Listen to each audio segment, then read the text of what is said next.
It's time again for Type 40 Live, early edition of the live stream Doctor Who magazine show, hitting your screen on Rumble, X, YouTube and Facebook, all over, all things Doctor Who, from all the way back then to the right here and the right now, all in front of a live chat full of fellow friends, fans and companions, just like you. And they're off screen. Off generally, come to think of it. But attention is now focusing not so much on them and who is next, but how and where. Some things breaking through, though, from wherever. Are they getting the message? That's what we want to know. And is she still with us? Is she coming back? And then there's that other shocker as well, isn't it? The announcement that none of us saw coming. We're going to check in with all of that here on Type 40 Live. And we're better to cozy down than in this model, I think. So but a bit of both, a bit of the cold and the warm lighting in the Capaldi console room here. Very much the sweet spot, I think, for all of us at Type 40 Live, an old favourite. Hello, everybody. Welcome back to the show. I'm Dan Hadley, Birmingham's king of the geeks, and no gremlins, no outages, no EMPs set by... We suspect that was set by Russell T. Davies, but we know...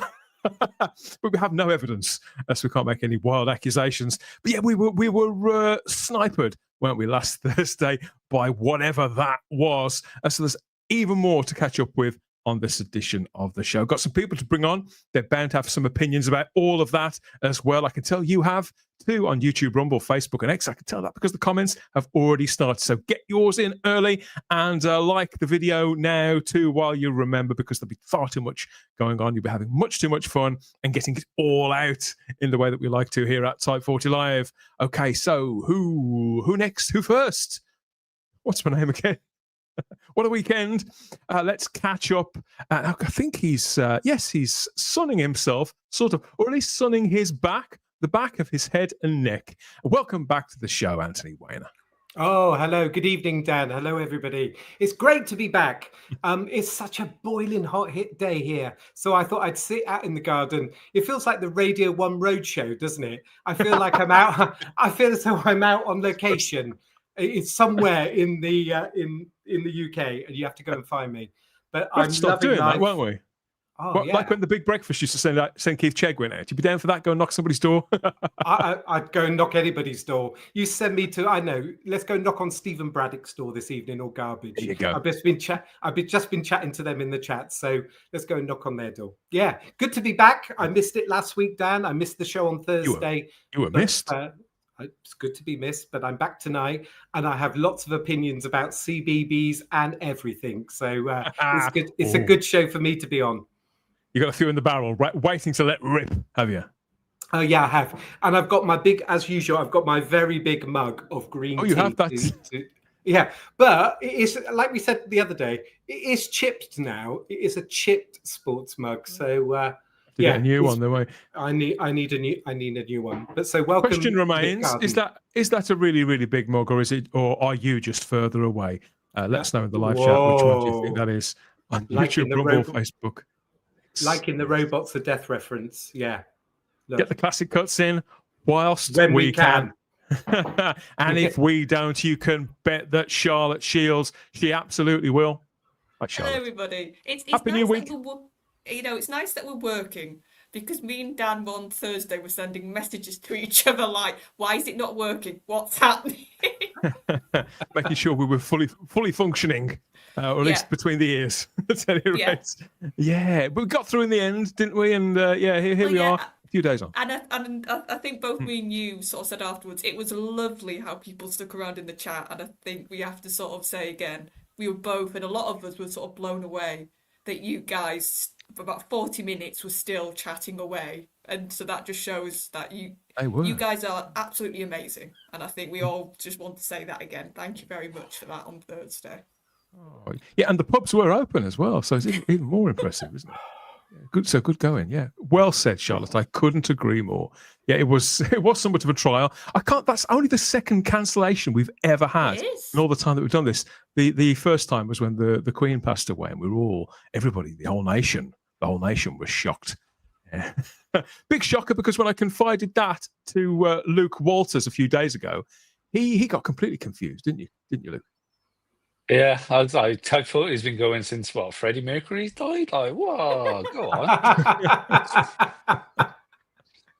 You may Queen laugh, will but I did- never die, okay? Queen will never die. Adam Lambert's there. He's doing a fantastic job. Brian May is. I was going to say, as Brian, long as Brian May's there, I think Queen's fine. Like, he's the thing that's keeping it going. yeah. Roger Taylor's doing I'd Roger love Taylor to things. see. I would love to see Brian May and Peter Capaldi with a guitar sort of duet strutting around this very console room. I think they could start at either end and sort of work their way to the middle and then meet at the top of the stairs, Anthony, before they descend, sort of battling it out there, playing out AC/DC or something like that. What do you reckon? Yeah. Do you know what? That's exactly what I did do, Dan, actually, because I was lucky enough to go round this TARDIS, the actual this TARDIS, when they were doing Cardiff tours. So, I mean, it was just as dark as this in real life as it is in that photograph. There wasn't many photos to be had, but I definitely did strum my guitar, which probably sounded better in my head. Probably, didn't it? Say no more. Even more. No, I thought they might have added a lot of that in post, but how the actors see one another or see the bits of script they might have dotted around. Yeah, because John Pertwee used to write bits of his script on the console. I think Capaldi probably picked that up as well. That's what I'd like to think. They all do that. Yeah, Capaldi used to use a lot of the boards for it, so it's but that's just South Wales. South Wales are generally quite dark anyway, so he could have been walking around the TARDIS. He could have been walking around a bus station in Newport for all we know. They have one light, so who knows? Who knows?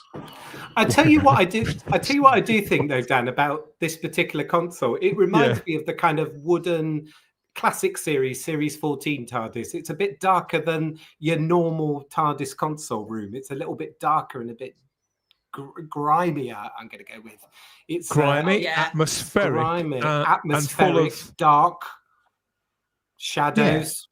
Yeah. Well, yeah. It feels storied and lived in, Charlotte. Yeah. Well, yeah, and it was so perfect when they just had Peter sort of walk around it and deliver sort of those monologues. He did, and could be not. It didn't have to even be a big dramatic one, but it just made it feel more intense. That TARDIS when he did it, because like you said, it was dark. It was a bit steampunky, a bit techie again, which is what we all loved. Because we'd had such an almost naturalistic design for TARDISes in the new run at that point. It was good to have a bit of like metal again and things that are, that is sci-fi. That's what we all sort of wanted. What is that from? You forget how formidable he was, don't you? Yeah. I'm not sure whether this was a promo picture or whether it was from Mummy on the Orient Express. No, because it's a different tie. The outfit it's a made different me tie. think of Mummy. It's a different tie. That Mummy in the Orient Express tie was more like Pertwee Series 7 one. And I thought that was a bit of a nod to that. It was kind of bowed and long and sort of kind of dropping down where it wasn't a bow tie like that. That's a great picture, though, whatever that is. It is, isn't it? It sets the tone quite nicely, even though it's roaring hot outside. I don't think it was. I'd be surprised if it was in the TARDIS. But it's a great picture. I've always loved that. It's hard to believe the Peter Capaldi era is so far behind us, I think. And now we've got another era behind us as well. We looked at that BBC documentary last week on New Who, 20 years in Wales, if you remember. And they flashed up this graphic to remind us that the Ncuti Gatwa era was over, was closed. And it was only when I saw it in golden letters that it sort of sank in that we were at the other end of another era. Again, Anthony, I've seen a few come and go now, but... Honestly, Doctor Who's come and go like buses these days. Do you know what? I just think about this particular regeneration. In the old, I keep going back to this old classic series. I'm really sorry, Luke and Charlotte, tonight. I'm in reminiscent mood. But when I was little and growing up and watching Doctor Who's were there for a long time, particularly Tom Baker, and regeneration was a real thing, a real epic moment, and they came around so infrequently, and you you met previous Doctors so infrequently, or them meeting each other. So now Doctors come and go, and they re-meet each other all the time, and there's lots of regeneration a lot They of the pop time. back when they've got a spare hour, a lunch in the Yeah. lunch break, that kind of thing. Just bob It in. kind of, anybody can come back now. So it kind of devalues it a little bit. So when I see 2023 and 25, I kind of think that he's hardly been around at all. But maybe that's me. I'm getting older. Gone in a flash. And the media, I think the media's barely noticed. Even the fandom have sort of moved on from all of them. Really, and the conversation has turned to other things. So I've been wondering how they're all getting on with being sort of out of the limelight. Millie Gibson, a night on the source there for Millie. I don't begrudge her that at all. Looks like she's had quite a game night, I think.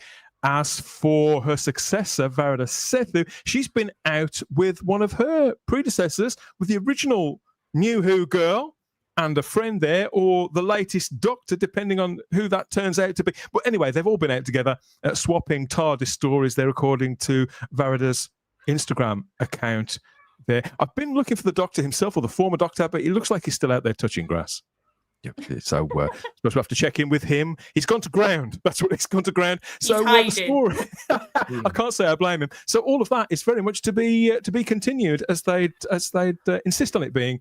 Something else to be continued was this, though, Anthony. I'm still reeling from this, as I think any classic fan, look, any Doctor Who fan is still going to be reeling from the no-show of Carol Ann Ford in that finale, aren't they?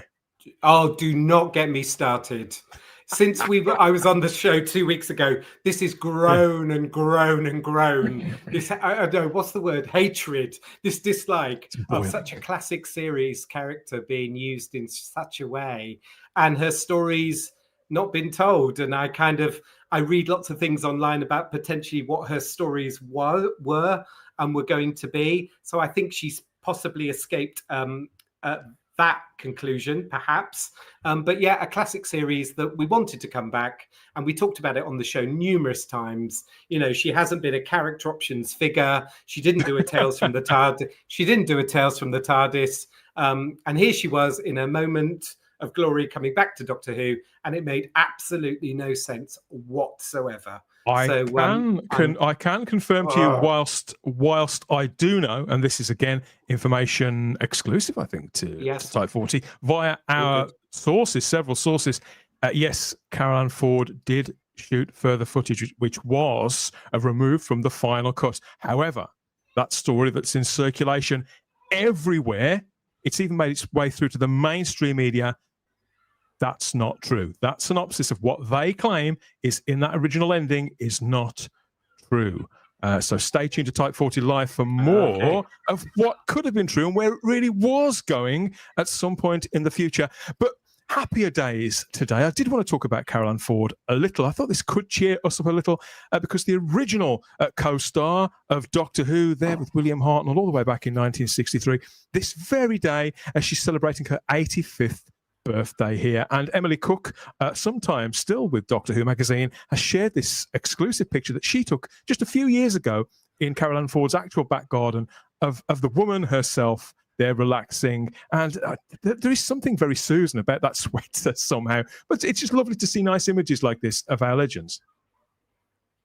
Yeah, like you said, she's got this quality about her, hasn't she? She's sort of got that otherworldliness from back in the day, like those initial shots, because that's what I quite like about the original pilot, that they really went with that she had that sense about her that she didn't quite feel right, and I think she's kept that. So she's always, it makes any picture of her I find very interesting because of that. Whether she's just sitting there in a garden or she's just like with a fan, it just has that quality, whatever. Despite the fact they made her look so modern at the time, Luke, in some ways she was more alien than William Hartnell's original Doctor, because he was an archetype kind of Dickensian figure, wasn't he? But she was the girl, even though she got a modern haircut, the look in the eyes and that her manner, it always seemed like she was thinking about something and somewhere else. Very nicely played by Carol Ann Ford.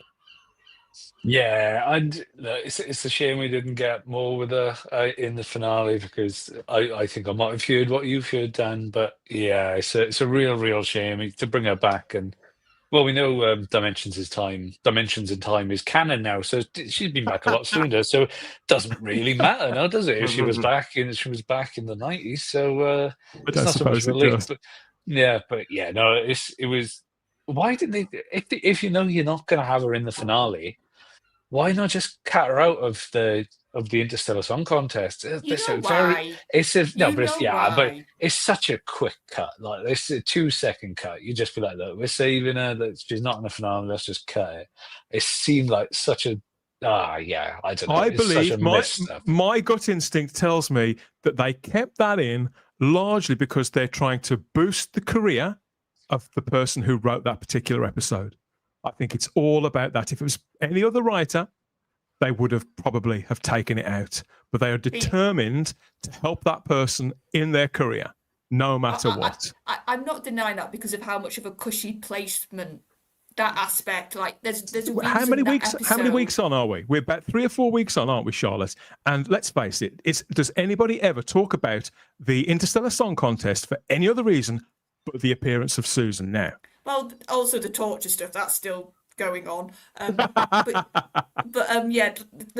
I'm not denying there was a bit of that. But I just think the more that's sort of I've thought about the whole Susan stuff, I think Russell knew exactly what he was doing by keeping that scene in, because he knows that from all the classic run, Susan's one of the characters we've all wanted, we've all talked about. We've all said, why wasn't she in the 50th? Why wasn't she in the 60th? Why hasn't she been in these sort of all these celebration episodes now that New Who's had? And she's the obvious pick, and they've not gone with her. So I think he just knew the shorthand of having her in a scene would get us a bit misty-eyed, would get us a bit emotional, would get us a bit sort of... It would, and it was all to sort of disguise... that's what I mean, it worked. So he knew what he was doing exactly. But I think now, because he's not paid it off, we can look at it a bit more clearly now and go, no, that actually should have, like you said, you should have cut it. So both you and Luke said. No, Luke's absolutely right.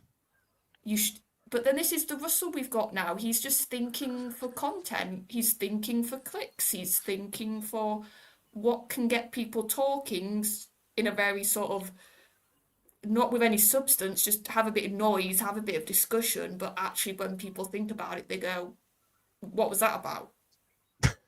Happy 85th birthday to Carol Ann Ford, obviously, regardless of what's gone on and not gone on this year.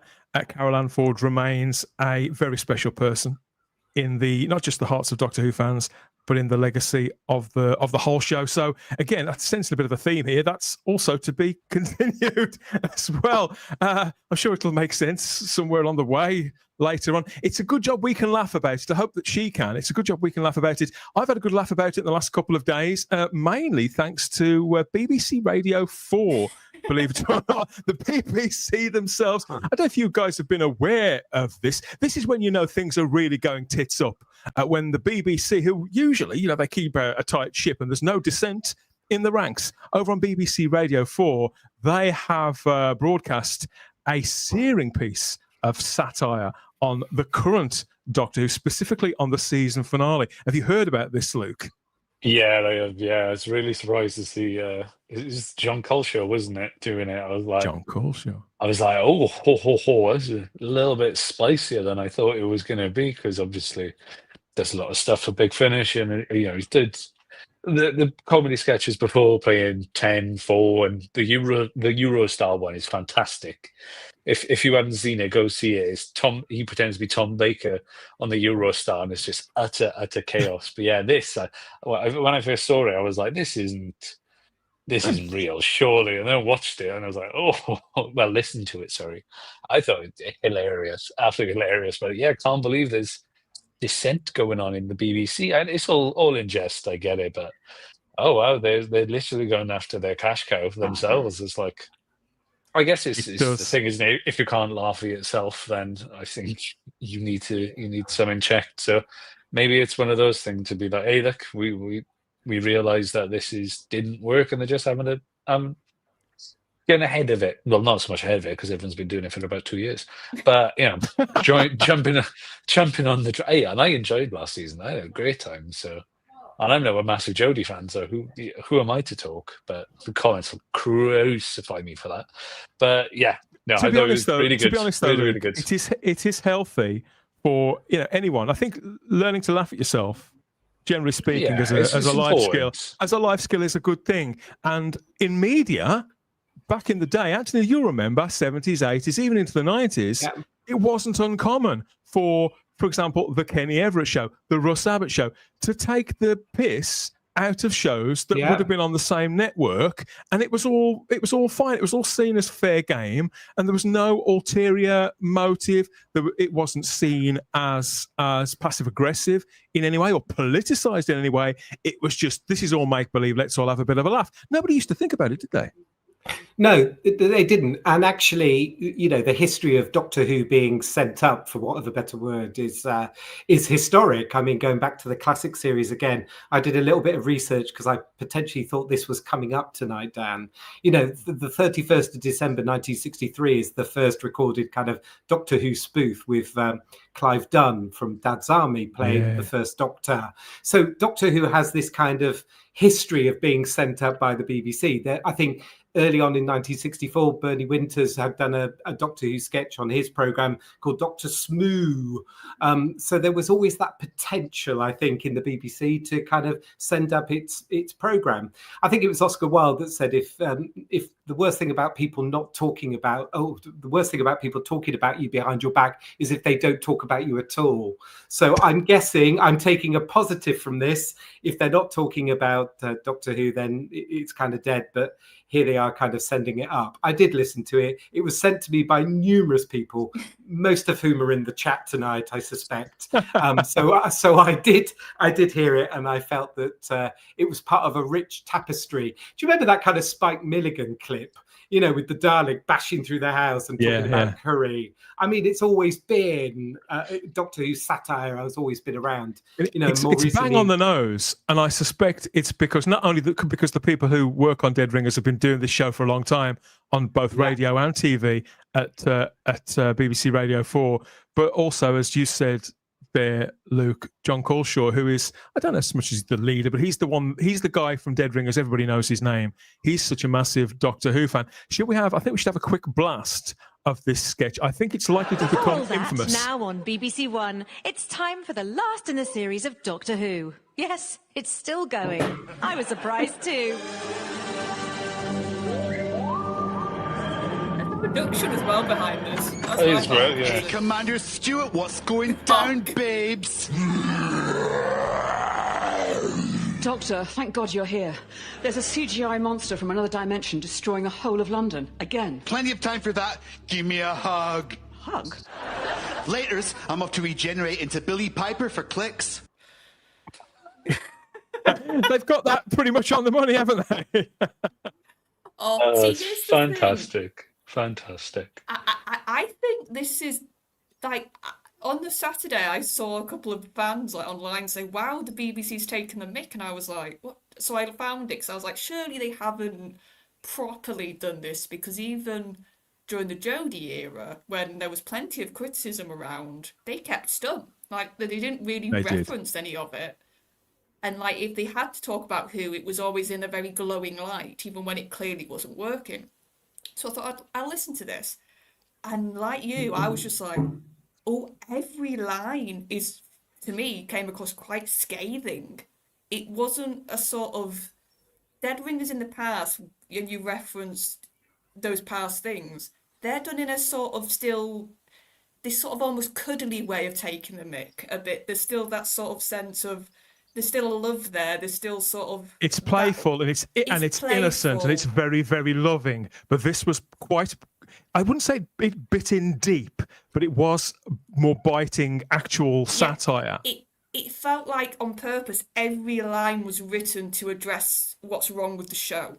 And the fact that they took literal bits of dialogue, like him coming out saying...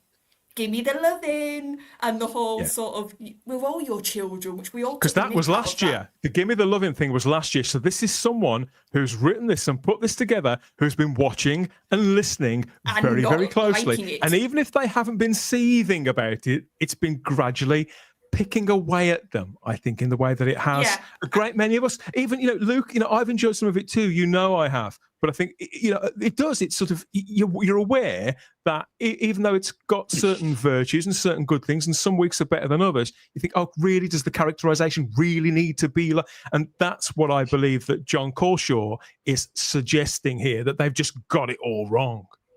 Yeah, it seems that way, doesn't it? I don't know. It took me totally by surprise when I saw it, and when I Charlotte when I sent it to me listened to it. first. I think I saw it scrolling on Facebook. It was like Dead Ringer's new Doctor Who thing. And I was like, surely not. His shooty isn't as good as his Tom Baker, I will admit. But John Colesaw's incredibly talented, and obviously, he's even on the collection box set with Chris Thompson. Him and them two were doing. I think it's the documentary with about Nicholas Courtney, and Chris Thompson, who comes on Type 40 now and again. Yeah. Him and John Coleshaw are at the end of the documentary as a post-credit clip, and they're doing the voice of Patrick Troughton, obviously, because that's what Chris does, and Brigadier. So yeah, it's nice to see. He has an immense love for the show and immense passion, and people only want the best for it. And this can be, if you can't laugh at yourself, then there's something wrong. So Here's the thing, though. I think, because I'll be very surprised if this hasn't reached Russell, because it's on BBC. Oh yeah, 100%. Yeah, and he loves BBC Radio 4.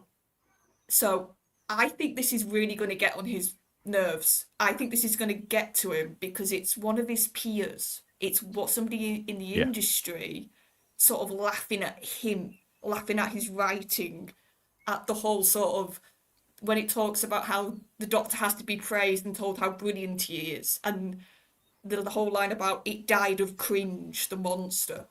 And I think Russell likes to be seen as Mr. Popular. He likes to be seen as untouchable, as this sort of king of TV. And now this is making him the Joker of the court. And because we only played a fraction of that. The full thing lasts for well over 2 minutes, doesn't it? Yeah, and here's the other thing. He's shown he doesn't care what the fans think. He doesn't think we're beneath him the way when we criticise. That's the whole point of Conrad. That's the whole point of all the multiple lines about trolls and the internet.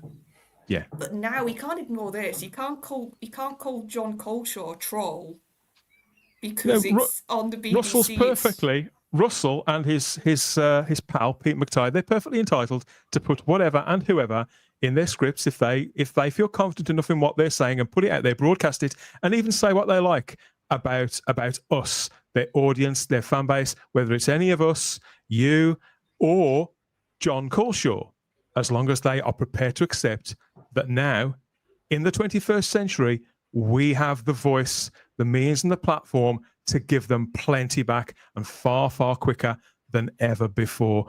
We have lots of people in the live chat, I think, with plenty to say already. Maybe they have a good old laugh as well, either at that clip from Dead Ringers or at this, maybe at us. Maybe it's my hair, I don't know. But it is best to laugh at yourself if you can. I'm not sure how Shooty would take that, to be honest. I doubt that he cares. I think he's moved on a long, long time ago. But let's go check out what people have got to say in the live chat. This is Lord President Rassilon. Due to the interference of that idiot renegade, the Doctor, the universe is collapsing. Unfortunately, the Time Lords have no answer for this, and I am forced to call upon the services of Type 40 Podcast.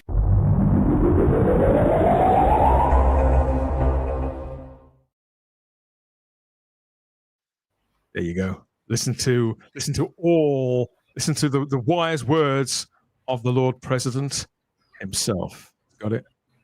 Okay, we're here on live. We put the live comments there on YouTube, Rumble, Facebook, and X. Thank you, everybody, for your company so far. Let's see who was first in with the comments. I think it could have been Rob Alexander there with a hi, or maybe Could have been Stephen Braddock. He was in as well. I love Hello, the Stephen. TARDIS console from the Capaldi era. So much better than what we've got now, says Stephen. Yeah, I generally speaking, I agree. Certainly, it would help if they look at the Capaldi one and take those frigging lights down. We've got a hi from Tom from T12 Productions, and whatever that is from Garbage. What is that, Luke? Can you make that out? Is it an ice cream? I'm getting so old. Like, my eyes are horrendously bad. Oh, never go past 30. You know what they say? Like, as soon as you hit 30, your body just breaks down. It's 100% true. Like, I woke up on my 30th birthday, my knee had gone, my back had gone, and now my eyesight's going. It's like, gee, what's going on? But yeah, no idea. I couldn't see it. My eyes are too bad. You're doing fine. You're doing fine. TGI Mike says, of course, the BBC has turned on Doctor Who. Funky's in the live chat too with a hi all. Hiya, Duncan. And Dr. Dread says, oh, we were missed last Thursday. Yes, We all we missed you. the show last We Thursday. missed you all. Even the seagulls laughing. Jeez. Yeah. Wondering what that was. It's a live. It's a live show. It's a live show. We do it live, everybody. In the back. If the animal kingdom wish to join in, then who are we to stop them? Thank you, Garbage, for the comments there. And Megan Warby says it would be just like the BBC to wreck its own cash cow just to spite the audience, but doesn't hold with the messaging nonsense. Well, they don't view it as wrecking, Megan. They view it as just like Alex Kurtzman, the other dolt on who was on Star Trek. They do view it as a platform, and they view it as their right, as their God-given right. How was that? Not bad. God-given right, is it? It's their God-given right. I've done a Russell T Davies impression for so long. Let's. But they do believe that they have the right to speak to us through these platforms and through these properties in that tone. It's an elitist way of looking at the dynamic between a broadcaster and its audience. The BBC, perhaps I'm kidding myself, they never seem to have back in the golden age of TV, Anthony. I'm not sure when this manifested, when it came to the surface, but I find it so distasteful. It's certainly, I consider it to be anti-British, and it's certainly anti all of my sort of ethics. Ashvin's in the live chat with a hello all before I get too heavy. Adam Lambert is to Queen what Ncuti Gatwa is to Doctor Who, according to Dr. Dread. Luke, what have you got to say about this? Hey, everyone has their own taste. He's not trying to replace Freddie. He's doing something different. I give him credit for that as well. Yeah, I like Adam Lambert. Yeah, so long may Queen and Adam Lambert continue. Michelle Burge, the Night Owl, is in the live chat. Yes, to anything with Peter Capaldi. I would love to hear him play Sweet Child of Mine. Or maybe use some Dragon Force guitar rips. You've lost me with the last bit, but I know Sweet Child of Mine. That's the Guns N' Roses classic from 88. Was it about 88? Something like that. I don't know. How are we all? Says Rob Alexander. We're a lot better than we were last Thursday, my friend. Good to have you with us there. And happy to see Adrian James in the live chat. As well. Who else is here? Paul Toastland's in. Let's hope Russell T Davies gets kicked out by any possible streamer. That sounds filthy. What do you mean? Kicked out of where? That's no. Of his post, I think the hint is. Oh, I see. Yeah. I think they're at the pub or somewhere. Attack eyebrows reminds us Anthony Parkinson. Now, see, people love Peter Capaldi and those attack eyebrows, don't they? And what goes up? Oh, that's Capaldi is 007. Oh, that was the picture of Capaldi in the tux that we had earlier on, wasn't it? Where's that? I think I've got that still here somewhere. Yeah, a fabulous picture. We're trying to work out where it's from exactly. People do like that. People love Peter Capaldi. I made it, says Pluto. Good. Welcome, Pluto. Excellent stuff.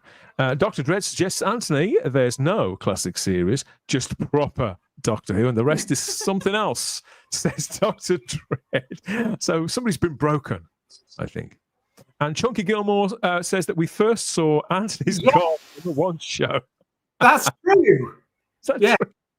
That is true. Well done, Chunky Gilmore, whoever that is. That's absolutely true. One day, Dan, the one show came to a feature from my garden. So there was various people being pulled through the house, and my neighbours were watching this. They didn't know about my obsession, because back in the day I used to have a TARDIS in my back garden, and Right. they were pulling through these cables because it was just on the eve of a Doctor Who auction at Bonham, selling off some Doctor Who memorabilia. But my neighbours were all out in the street, and they actually thought I'd killed somebody, because there was various BBC vans with radar, satellite dishes on top. They'd actually thought I'd committed some kind of crime. And that was their first thought. That was their first thought, Charlotte. Yeah, since then I've made friends with my neighbours. But at that point, they obviously Hello, thought... not a murderer. Yeah. They thought you were Fred West. Something like Yeah. It was exactly like that. There were 2 or 3 vans outside the house. And they were here all day. It was horrific, but fun. And if you watch the first part of that show, I think it's on YouTube somewhere. I was watching it the other day. But if you watch the first part of that show, and it's live from my garden, there's not many claim to fames. But yeah, the live show, whoever that was, Chunky Gilmore, he's absolutely right. It came live from my back garden. There you go. Maybe one day we'll all burst round there and do some sort of live broadcast. Rob Alexander says many happy returns to Carol Ann Ford. Carol Ann Ford is ethereal, says Ashwin. Lots of love for Carol Ann Ford here in the live chat. And Duncan Funky says CFA escaped a fate worse than being stuck in the TARDIS with Turlo during the 5 Doctors. You could be right. Billy Piper for clicks, says Rob Alexander. That looked good on a T-shirt as some sort of slogan, wouldn't it, Charlotte? Billy Piper for clicks. To be honest, that was one of the lines that got the biggest laugh out of me with Dad Ringer's stuff. Yes, Belinda's dad was also cut, another casualty of the reshoots, I suspect. And we did a bit of a piece on him as well. So yeah, I don't think we'll ever get to see that guy since she's gone. So there's no chance of her old man being in it. Once again, where's justice for the dads, as we were saying when that got announced? Always the dads that get caught. Always the gingers and always the dads.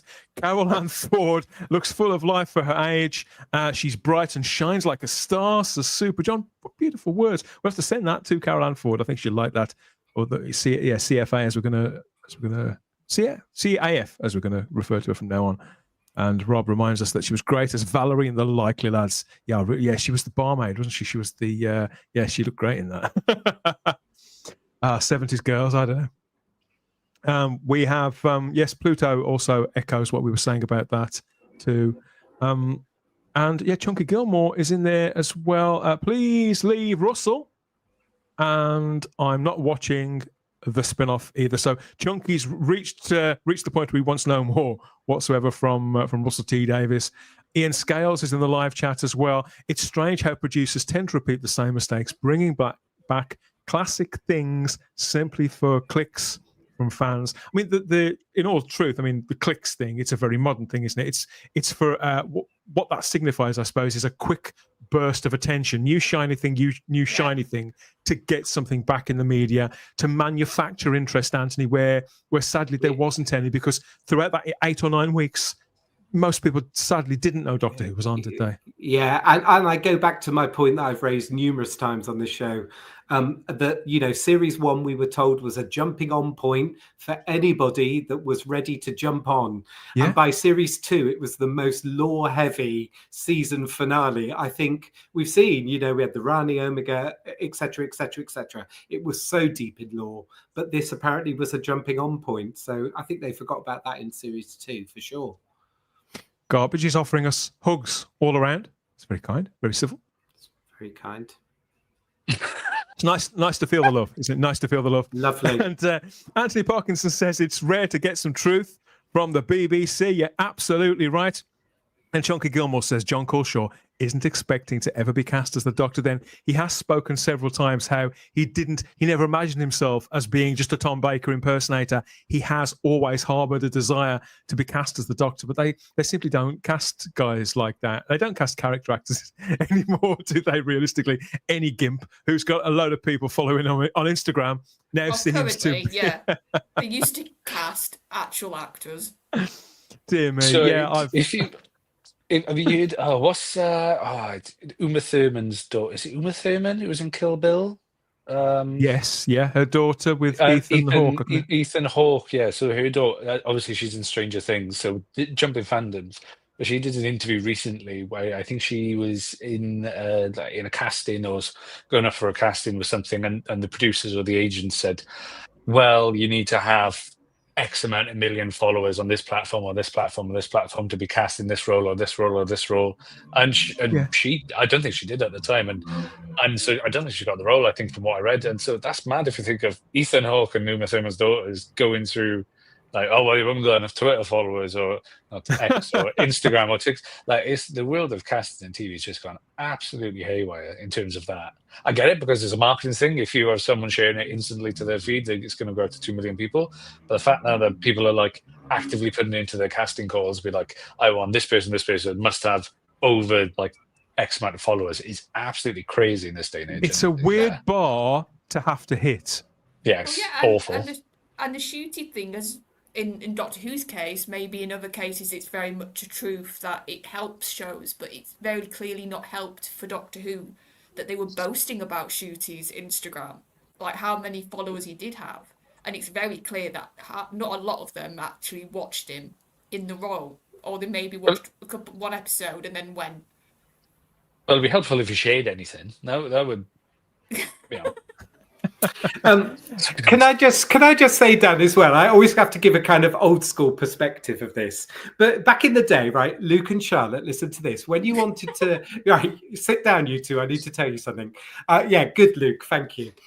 Back in the day, when you wanted to contact a Doctor Who personality, celebrity, you had to write to the BBC production office and they would send you a fact sheet of their addresses, not their personal addresses, but their agent's address. And it told you had to put a stamped addressed envelope. And I'll tell you who the best ever person for writing back to you ever was not Tom Baker. He was the worst, was Ian Marter. Brilliant. Oh. He was great for a letter and a postcard and an apology that he didn't have any Harry Sullivan photos left, but you could have a Tom Baker one. He was brilliant. And the second brilliant one was Anthony Ainley. He would reply back within half an hour, probably. Old school Doctor Who. Right, I'll stand down and be quiet now. Talk to me about social media. Talk to me about social media. Thank you. That was such like Uncle Albert, like during the war moment there. Yeah. I was like, oh. Thank you. And remember, Luke, when you get to 50 plus, you're talking about 30 and your leg's not working. You wait till you get to 50. Enough said. Probably, the way I'm going, I probably won't make it to 35. Jeez. Hi, all, says Andrew Gareth Dick. I wonder what Nicholas Briggs thinks of all of this, as he's closely associated with John Colshaw at Big Finish. Nick is a stickler for continuity and being respectful to Doctor Who lore. There are several people in the Doctor Who world who are connected with the show and with those the expanded universe novelists. People like Nick. Nick's a fantastic writer, as well as the lead guy at Big Finish. And you do think to yourself, obviously, people such as Nick Briggs, they keep their counsel for a number of reasons, and we can't think or speak or second guess that.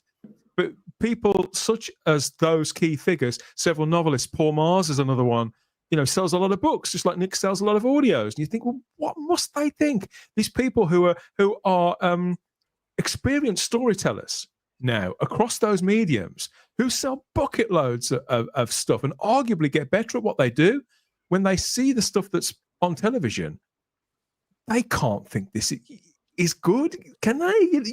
I've been thinking along those lines too. I think Simon, because I shared it with Simon as well, because he spoke about how he'd said before this sketch that Doctor Who is now at this current time, it's now parody. It's now reached that level. I'm afraid people can just point and laugh at it, and lo and behold, we now get this. Like you said, of a really well-known personality in the fandom who's got connections with lots of stuff to do with Who. So you would think out of anybody, he would keep quiet. So the fact that he's done this, I think, is very telling of how weak and how much damage the current run has done. That this is now acceptable on BBC Radio 4. They can completely do a sketch like this. And the audience were laughing. You could hear them in the background. They weren't silent. They were laughing along with all the jokes very loudly. People laughing along with all the jokes. Do we do jokes here? Sort of. Thank you to 9 Inch Niels. another new name. We've got Lord Thoth in the live chat as well there. I'm in my 50s, just ran 10.2k run well with the done, Lord Lancelot Thoth. at the weekend. Good for you. Yeah, I've run every day myself, mate. Use it or lose it, as they say. And Stephen Braddock asks, what about Nev Fountain? Obviously, another Doctor Who writer for Big Finish. Huge Doctor Who fan. Very much a part of Dead Ringers. To be honest, I'd forgotten the Dead Ringers was still on the radio because I'm not a radio guy, really. Not that kind of radio anyway. And so I don't really know who's still on it. But Nev Fountain certainly was on there for a long, long time. And obviously, he's married to Nicola Bryant. Yeah, absolutely. But again, this was never something such as this sketch, to John Coleshaw, Nick Briggs, Nev Fountain, anybody actually connected or loosely connected with those figures. This would never have been a question we were asking in the 80s, in the 90s, because it was just a joke's a joke, and people could take a joke, and that was the end of it. But now people are so thick-skinned, and brands are deemed as so precious that you can't possibly fire a shot in their direction because you may harm them. It does feel strange to hear that Dead Ringers clip there, particularly with the BBC logo aloft it. We all know what Gareth Roberts thinks, says Chunky Gilmore. Yeah, he doesn't pull his punches, does he, Gareth? A real character, another fantastic writer. Thank you, everybody, for all the comments in the live chat. Lots of people mentioning Nev Fountain. Sack the hack, says Michael Hallett. I'm too old for another hiatus. If that's not a cue for another burst of this, I don't know what is. But yeah, keep the comments coming, everybody. There's a lot more to cover, to catch up on here, on the panel, on Type 40 Live for a Monday on the early edition. Sack Russell T. Davis, sack Jane Tranter, sack Phil Collinson, sack Julie Gardner, and I'll come back. So can you arrange that?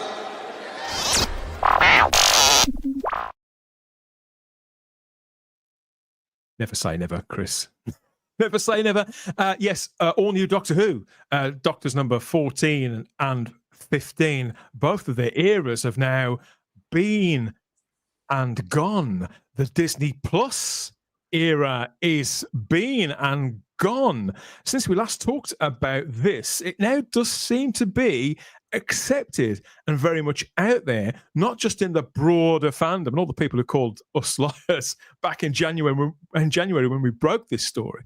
It seems to be now accepted that Disney Plus are absolutely out. The mainstream media is reporting this a lot, lots of commentary, and we're just waiting for some sort of official word from BBC Studios, from Bad Wolf, and the actual people leading the brand, or Disney Plus themselves. Now, as I understand it, I personally think that any kind of announcement like that, even if as I understand it, they come to this decision some time ago, but the idea, Russell always put it out there, didn't he, that they would wait until season 2 was on and then they'd have their decision.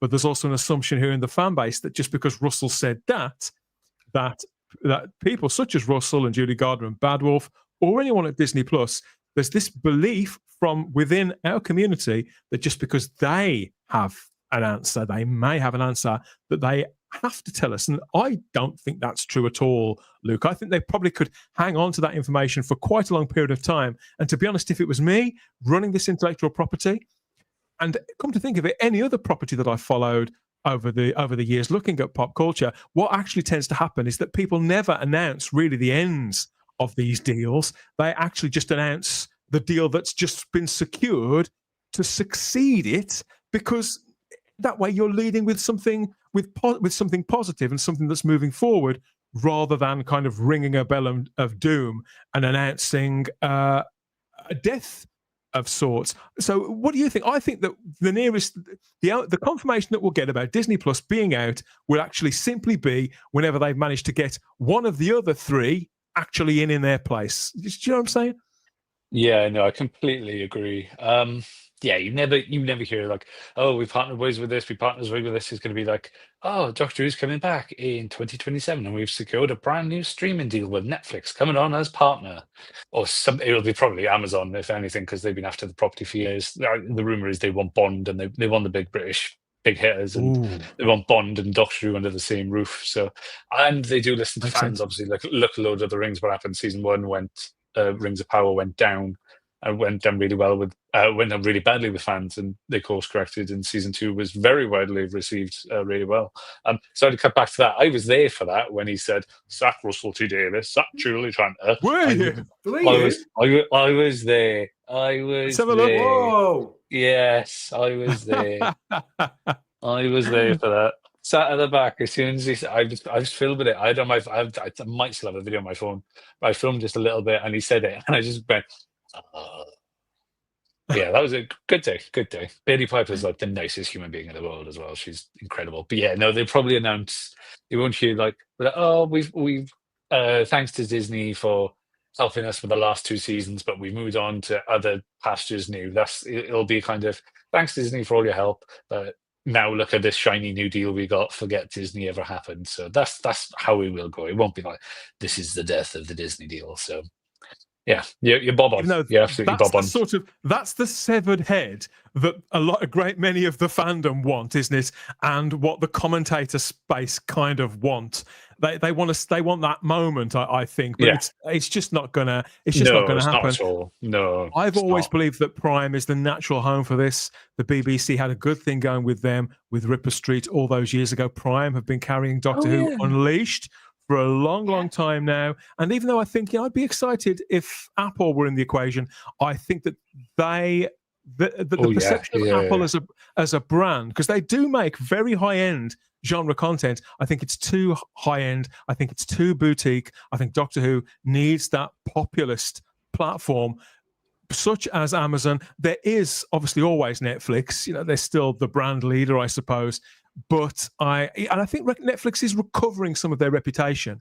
But right now, I think that the safest home for Doctor Who would probably be with Amazon. And funny enough, I had wondered about that James Bond thing as well. But this news is being reported everywhere, and not just on the kind of websites that talk about pop culture all the time, but proper seasoned entertainment writers, people like Simon Brew, formerly of Empire and Den of Geek and now Film Stories. If even he is talking about it with the amount of credibility and respect there is for him in the industry, Anthony, surely you'd have to be suffering from total delusion to think that everything was okay between the BBC, Bad Wolf, and Disney Plus, wouldn't you? Yeah, I mean, looking at those logos that you've put up on the screen there, Dan, of all those potential streaming companies, as you say, I can't see it being Apple, because Apple, as you say, is high-end content. I'm not saying that Doctor Who doesn't have the potential to be high-end content, but it doesn't feel like a natural home for this. Netflix, to me, feels a bit out there in terms of its content, a wide range of diverse content. It also doesn't feel like a best fit for Who. Yeah, I would imagine that Prime Video, Amazon Prime, is kind of ready to seize Doctor Who, and it would sit comfortably with Umbrella. And as Luke says, with the James Bond franchise coming into Prime as well, I feel this is a good time. I want to speculate for the chat and with you guys here this evening. Will this be series 1 again? Will it be a shiny, I thought that. shiny brand new launch series 1? Because if we get any more series 1s, the DVDs are going to be hard to package, aren't they? I think we're liable to see a Marvel or DC comic style renumbering of the last couple of years worth. So it all sort of lines up, really. It's not, Charlotte, that I have like mega confidence in Amazon particularly, but I do think that as a home for something like this, I think that the associations with the brand of Amazon are a lot less contentious for Doctor Who. I think there are strangely, a more trusted brand within families as well. Strange to be thinking of, because Disney used to be the ultimate family brand, didn't it? And I get the impression that they're pretty sort of bolted down about what they editorially, about what is a right fit for them. And they wouldn't even be considering taking it on if they didn't have sort of affection for it, which I'm aware that's what I said about Disney Plus. But Amazon, I don't know, I think because you see the vans everywhere on every street corner, you know, the relationship between Amazon and customers is so important to them. Whereas to Disney, you know, customers, I get the impression that they kind of deal with customers almost with their sort of fingers sort of over their noses like that, you know? Well, just dead quickly. I agree with what you've all said. Russell and his team are never going to come out and say the Disney deal's done, because that looks bad on them. They made such a big noise about getting Disney on board. They had all that sort of hurrah and look at us. So it looks like a defeat, and they're not going to openly put that out in the universe that this has gone pear-shaped. I wouldn't be half surprised if Disney might say something, because Disney have actually sort of been leaking stuff to do with Who the last couple of years. They've been giving out episode titles before the BBC have. That's incompetence, though, that's incompetence rather than malice. Oh, I know, but I'm just saying, even if it's just sort of like hidden in maybe one of their earning reports, they might just put something in there quietly for their sort of shareholders to sort of say, look, we're walking away from that fire. If that asshole from Bad Wolf rings, tell him to do this. But I do think it will not be public still, but it might just slip out maybe from Disney's end. But I think with the Amazon thing, I've sort of been thinking as well who would fit, because like you said, you've got Netflix, you've got Apple TV, you've got Amazon. I think Amazon's the better fit because as well, they've done more fantasy, they've done more sci-fi, they've done this sort of, they tend to do genre in that sort of wider sort of length, that wider berth of sort of, like I said, the family entertainment bracket, that you can have something you can have Lord of the Rings technically on there, but then you can have something that's sort of very contemporary. You can have Reacher, which is sort of a very sort of action heavy show, and a very sort of masculine show, and a very sort of that sort of energy. But then that's what I mean. Amazon seems to be quite good at having all the different kind of audiences under one roof, whereas Disney, I think, have lost that.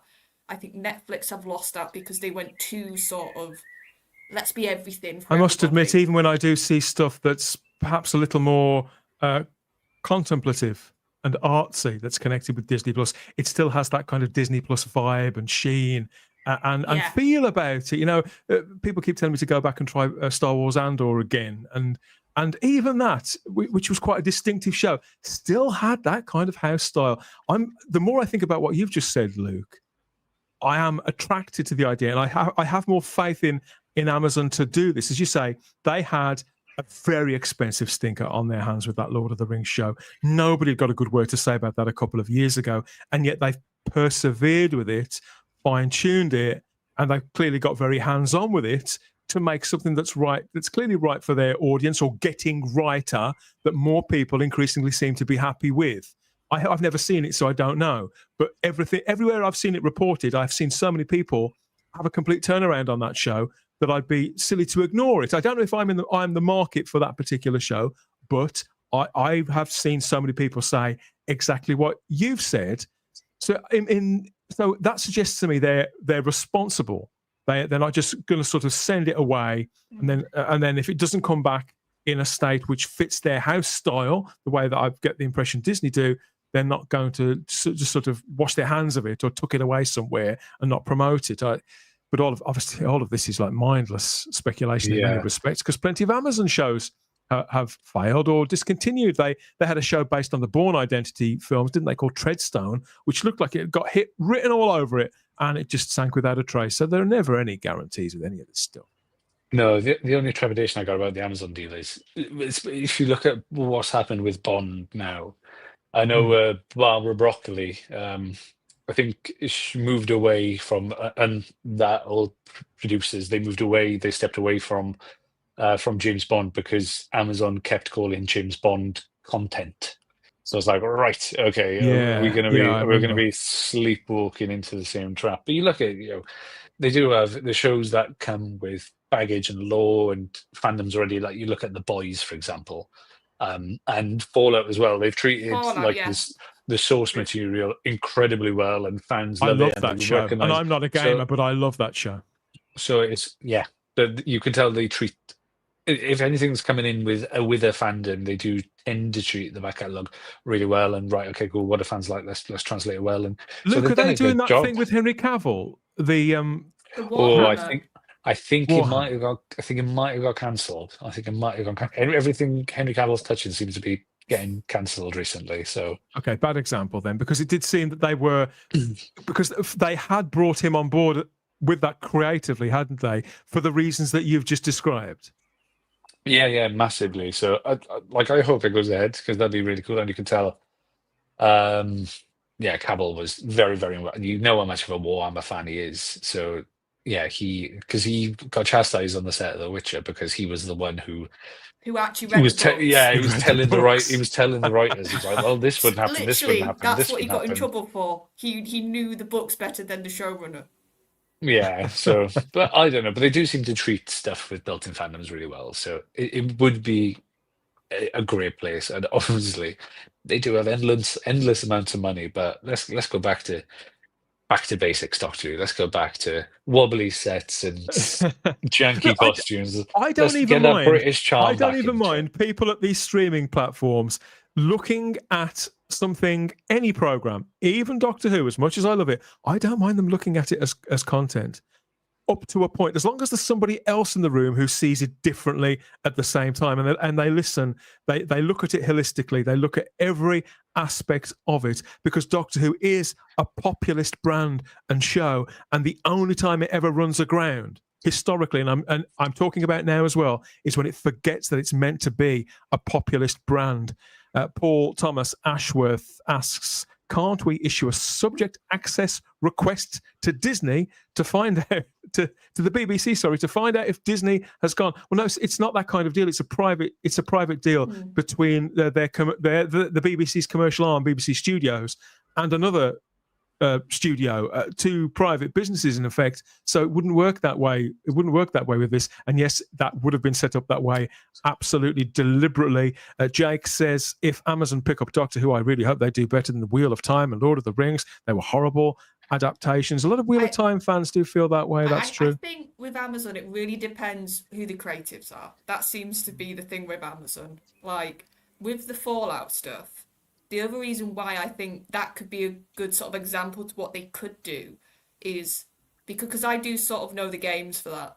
They could have just copied the story of the games, because they're very rich, those games. There's a lot of lore attached. People who know Fallout could do reams and reams of stories for you. But what they did, they got the core of what Fallout is. They got the spirit, sort of the hit, sort of the kitsch sort of 1950s, the 60s sort of aesthetic.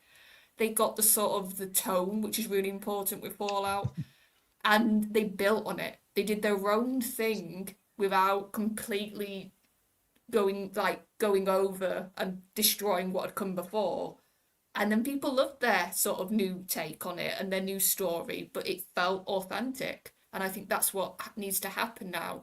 It needs to feel authentic to Who, whatever comes next. But it needs to be new stories. It needs to be new characters and new creatures and villains. It can't just be what Russell's been doing. It needs to be fresh. All of it needs to be fresh. Yes. All caps fresh. Ashvin reminds us of The Expanse on Amazon. People love that show. Whilst everybody was getting excited about Game of Thrones, The Expanse was almost as popular with people who were in the know. I've seen a lot of that show, quality show, and it seemed to actually, generally speaking, all the way through its run, it didn't disenfranchise people either, and that was a big Amazon investment. Matrix Lord asks, is there an option in the contract that if the War Between the Land and the Sea ratings are through the roof, that Disney Plus gets a second season? No, that wouldn't be, because it was all those episodes of the War Between and Doctor Who. They were made, sold, packaged as a product, weren't they, Luke? It was finite. You get this, and it will be judged based on reception to that, the entire thing, rather than, oh, that bit worked, so we'll take some more of that. That's, as I understand it, Luke. It's like you get all of it, or you get nothing. That was how it was produced. Yeah, it was like 26 episodes they commissioned, and including the specials of the 60th that they were kind of involved in. So and then the war between the land and the sea adds up to. So technically, it's Doctor Who adjacent, but it's all in the one package of 26. But originally, this was planned as part of the war between, which is why I think the Instagram handle is the war between. Is if it did do well, they could do like a war between something else and something else, or they could do like iterations of it. So I think that was the original plan, that they could carry it on if they wanted to and do different versions. But in the past, Luke, I've described it on this show as sort of everything, certainly everything from the Church on Ruby Road onwards, but technically the whole deal really was kind of a proof of concept for not just Doctor Who itself, but the idea of this British franchise, the Whoniverse, that could be a global thing, go onto that stage and level up to Star Wars, Star Trek's a bad example. So Star Trek, all of these other properties, the Game of Thrones, because obviously there's the Game of Thrones prequel, House of the Dragon, and all the and just have those kind of ambitions and to look like it belonged. And they've just gone and loused it up. They've just made the wrong creative decisions. I think everything about the proposal, I can see why each component part of it was there, but sadly this one has failed. Maybe next time, if they're talking to Amazon, whoever they're talking with, at least I'd like to think they've learned from their mistakes, Anthony, is what I'm trying to say. Yeah, I mean, from my point of view, I don't know, as perhaps you three know better than I, but I don't know how much involvement Disney had around the scripting of this in terms of those two series with Ncuti. I don't know how much involvement they had in the creative process. It seems to me that Russell was given free rein to be able to create the episodes that he wanted to and the spin-off he wanted to. I'm not sure about how much involvement Disney had in the creative process. We'll never know until all the books start coming out, Charlotte. Okay. Russell did say in one of his early interviews that in the Church of Ruby Road, yes, that the pickup Disney's scene. notes, it was Disney's sort of influence that got Ncuti earlier in the episode. Yeah. He said originally he was going to literally, the first time you're going to see him was when he was running on the roof. But all those scenes of him watching Ruby and like being in the club and all of that was a Disney sort of edict to say he needs to be earlier in the episode. So they clearly had some creative. No, it was just the one scene that was the pickup. Oh, okay. It was just the scene with the snowman. I was randomly walking. I was on set for that one, very randomly. I left work one day and I was like, "Oh, okay, there's something going on here." And then there was that happening. I was like, "Oh, okay, cool." But the idea then still came from Disney that you need to have your lead earlier in the episode. Yeah. And then we heard that story, didn't we? And then after that, we didn't hear any more about any other ideas that Disney had to improve the scripts. And it was just that bit, wasn't it? And then after that, there was nothing at all. Nothing that I've heard, anyway. Woodhouse 122 puts the cat among the pigeons here. I have a feeling that if Amazon get Who, they'll want an exclusive period before it turns up on BBC One. Anybody that they may look to strike a deal with may have things that they wish that are particular to them. I believe that will be seen by not just by Russell T Davies, but by the BBC themselves as something that is unshiftable. And I don't think the audience, they know that the UK audience wouldn't accept that. No. It'd be ironed out, but I think that simply wouldn't happen. But who knows? It's just for the same reasons. They were right to hold that ground with Disney, and they'd be right to hold it again with whoever gets it next. This is also to be continued. We are in that particular place at the moment where we know nothing. We're hearing lots, and there's lots of speculation, lots of stuff that's floating around out there, which, as far as information that I've received, simply isn't true. Isn't accurate. Come to Type 40 Live, you'll get everything that we hear, pretty much as we hear it, and delivered without any kind of editorial bias on our part either. That's the best that we've always done and will continue to do here at Type 40 Live while we wait for some answers. But there'll be lots of fun to be had in between now and then. I've absolutely no doubt, but for now it's all, like everything else, to be continued. The show continues right after this quick break here. This is where golden faces and golden voices from Doctor Who's long and distinguished past get together to flog you and me and everybody else bits of old tat, really, from way back then in TV history, long before there was such a thing as Amazon and next day deliveries. You check out the Type 40 Live Doctor Who ad break. We'll be back in a couple of minutes and we'll see how we get on.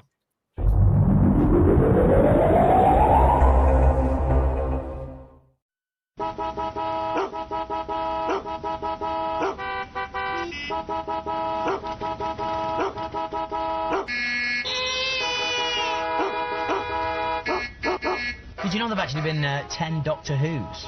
Yeah, the Daleks were originally called the Mutants, and TARDIS stands for Time and Relative Dimensions in Space. Radio Times. You're more informed because we're more informed. The journey down to Australia can be rather a long haul. Can we see her? Not yet. Mind you, she's out there doing it. So we've introduced the Singapore stopover. You get to break your trip and relax in a first-class hotel. I suppose you got the day right. Of course I did. I'm not stupid. You get to do a bit of shopping, maybe take in a few of the sights. Get into the swing of things. Little old ladies don't just disappear in mid-air, Jeffrey. Certainly not Gran. She sounded the adventurous type, is she? You can try exotic dishes, make new friends, and meet the locals. Wayne, come along now. We're going home. The Singapore stopover from £8 to £16 a night. Just don't forget to tell the folks. I can't understand it. She's so reliable.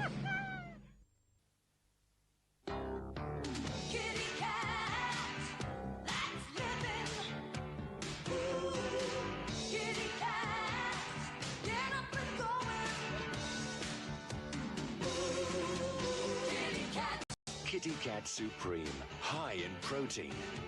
Kitty Cat. To satisfy a cat's appetite for life. High protein Kitty Cat. You couldn't have a fitter cat.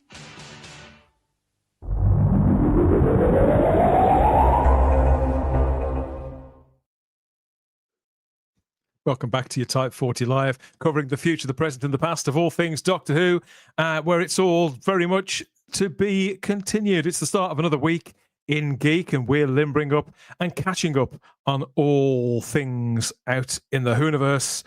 Where next? What next? I think you know what's coming next. All of that, it's coming at you with plenty of sauce, as always, guaranteed. Here at Type 40 Live. Let's check in with the panel and see who's back from the little boys or girls room. Hey, everybody's here. Hello. That's Luke Walters. They're not in a onesie. This is Charlotte Shields. That's Anthony Weiner. I'm Dan Hadley, Birmingham's King of the Geeks. Welcome back, whoever you are. I've got some more comments in the live chat. I think people enjoyed the ads. I'd like to think they did. The Mary Tam one is one of my favourite ones, Anthony. Amazing. Where'd you get all these from, Dan? It's a little trip down memory's lane, isn't it? Yeah, I've got a whole Matrix data bank chock full of the things. I'm so confused, says Bookie. Well, stick with us. Me too. We can't promise to help with that, but we can give you a few laughs. Give you a few laughs along the way. A motorcycle granny strikes, says the Peter Venkman fan site. Oh, sorry. And Chunky Gilmore reminds us every time we have Katie Manning on, someone mentions the fact that Katie Manning once dated Jimi Hendrix. I'm not sure there was much dating involved, but they knew one another, shall we say? Let's gloss over that. That's the clean version that you can say. Don't forget to tell the folks, says Chunky Gilmore. Tell them what? Tell them everything. Tell the world and Amazon are the devil, according to Dalek Lives Matter. You had something delivered, not in working order. Is that what it is? It was okay with me, I have to say. Okay, so we have a little more to cover too. So bring us some more comments. We'd love to know what you've got to say about this one that's coming up, because I think when this broke, none of us could quite believe it. I couldn't believe our eyes. Yeah, I've spent most of the last month not believing my eyes, come to think of it.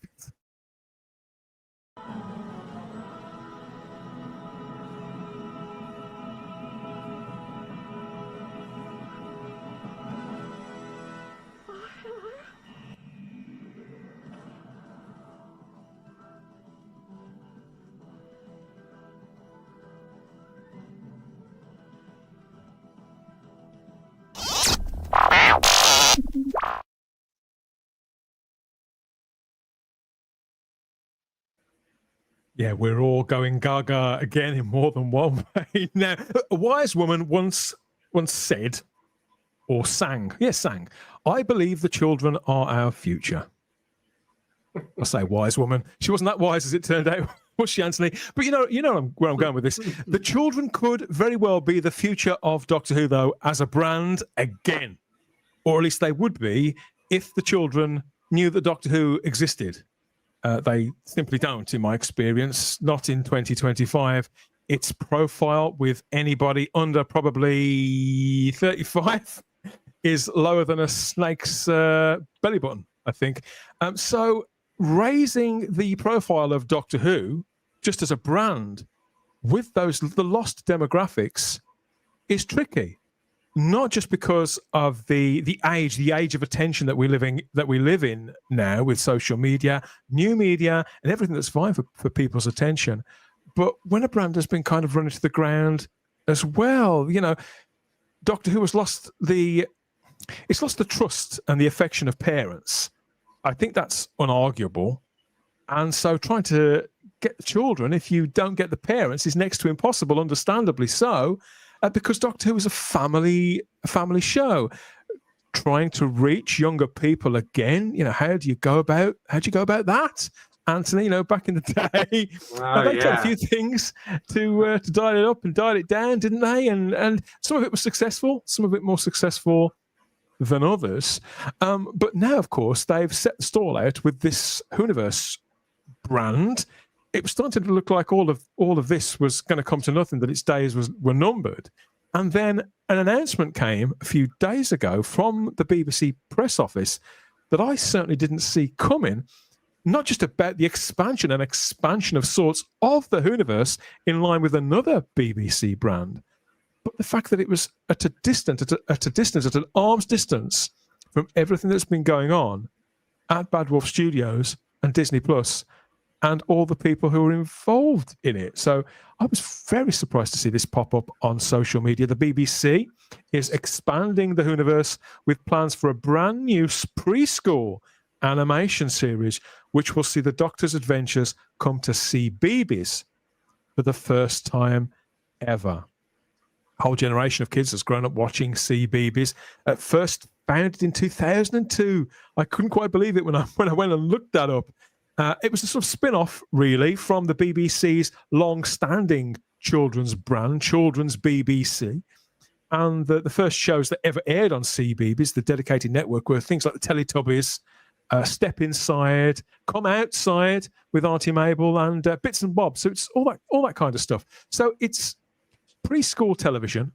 So it's children between the ages of, say, 2.5, when they start to notice that the box in the corner of the room, or I should say the rectangle on the wall, that it moves and tells stories, Charlotte. So I'd say between, say, 2.5 and, okay, maybe not until after they've started school, in all truth. So I'd say between 2.5 and 5 or 6 at the very, very latest stuff on CBeebies. That would be my estimate.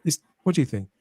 Well, yeah, because I work with young kids, and even when they're still technically at school, very, very young still, but that'd be nursery sort of age, or at a push you a little bit older, but not much. That's your demographic, and that's what CBeebies is, because it gets played still. It gets sort of used as a thing to sort of, we need 5 minutes to get something else done. Let's just put a 5-minute program on where we get what we need to get done. Like, it's sort of that sort of use still very much in where I work.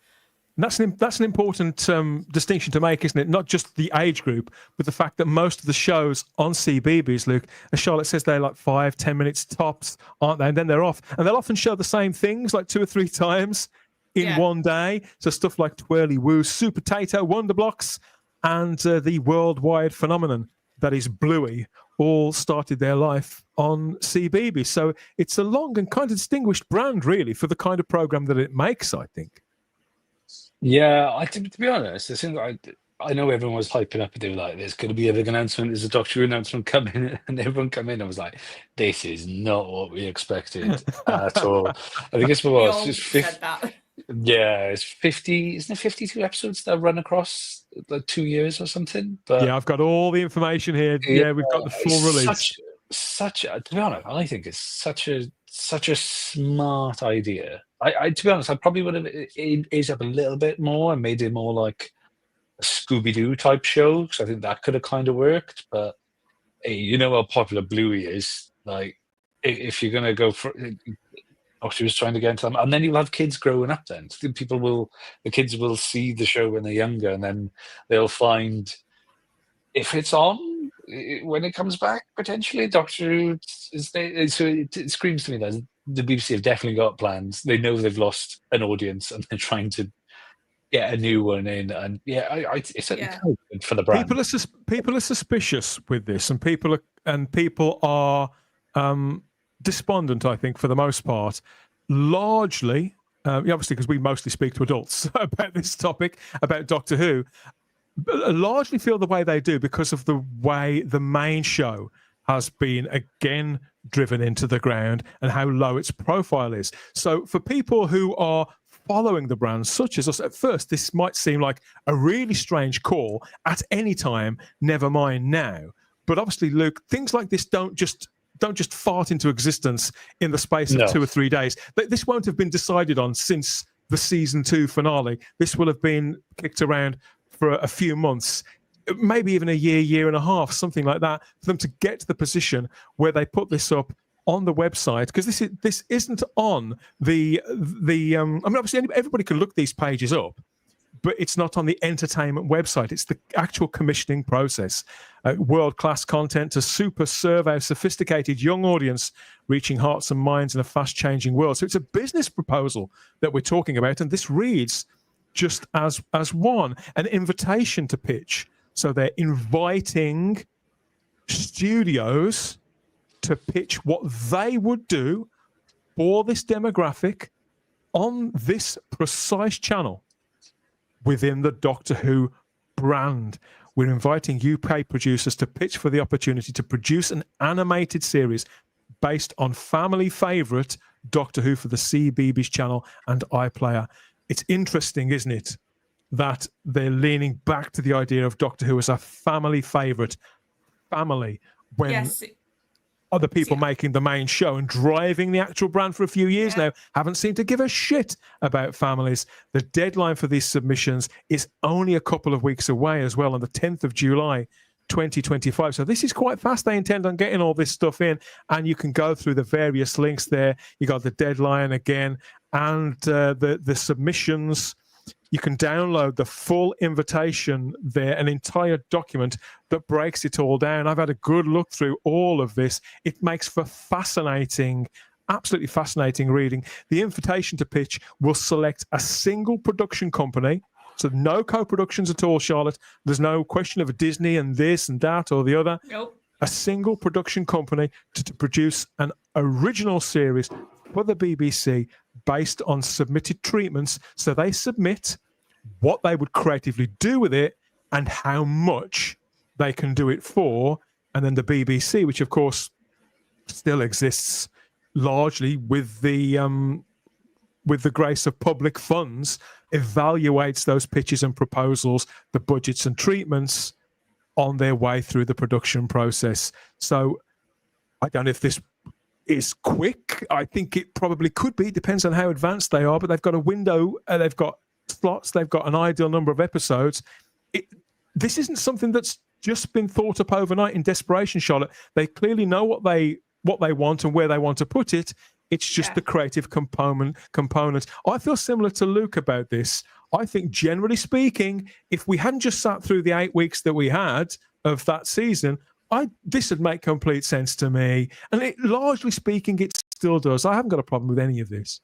Well, I've got a theory about this. It's because I'm sort of like you guys. When it first got announced, I was like, so you're not announcing your series 3, you're not announcing your next streamer, you're not even announcing if Billy Piper's the Doctor yet, but we'll get a CBeebies announcement.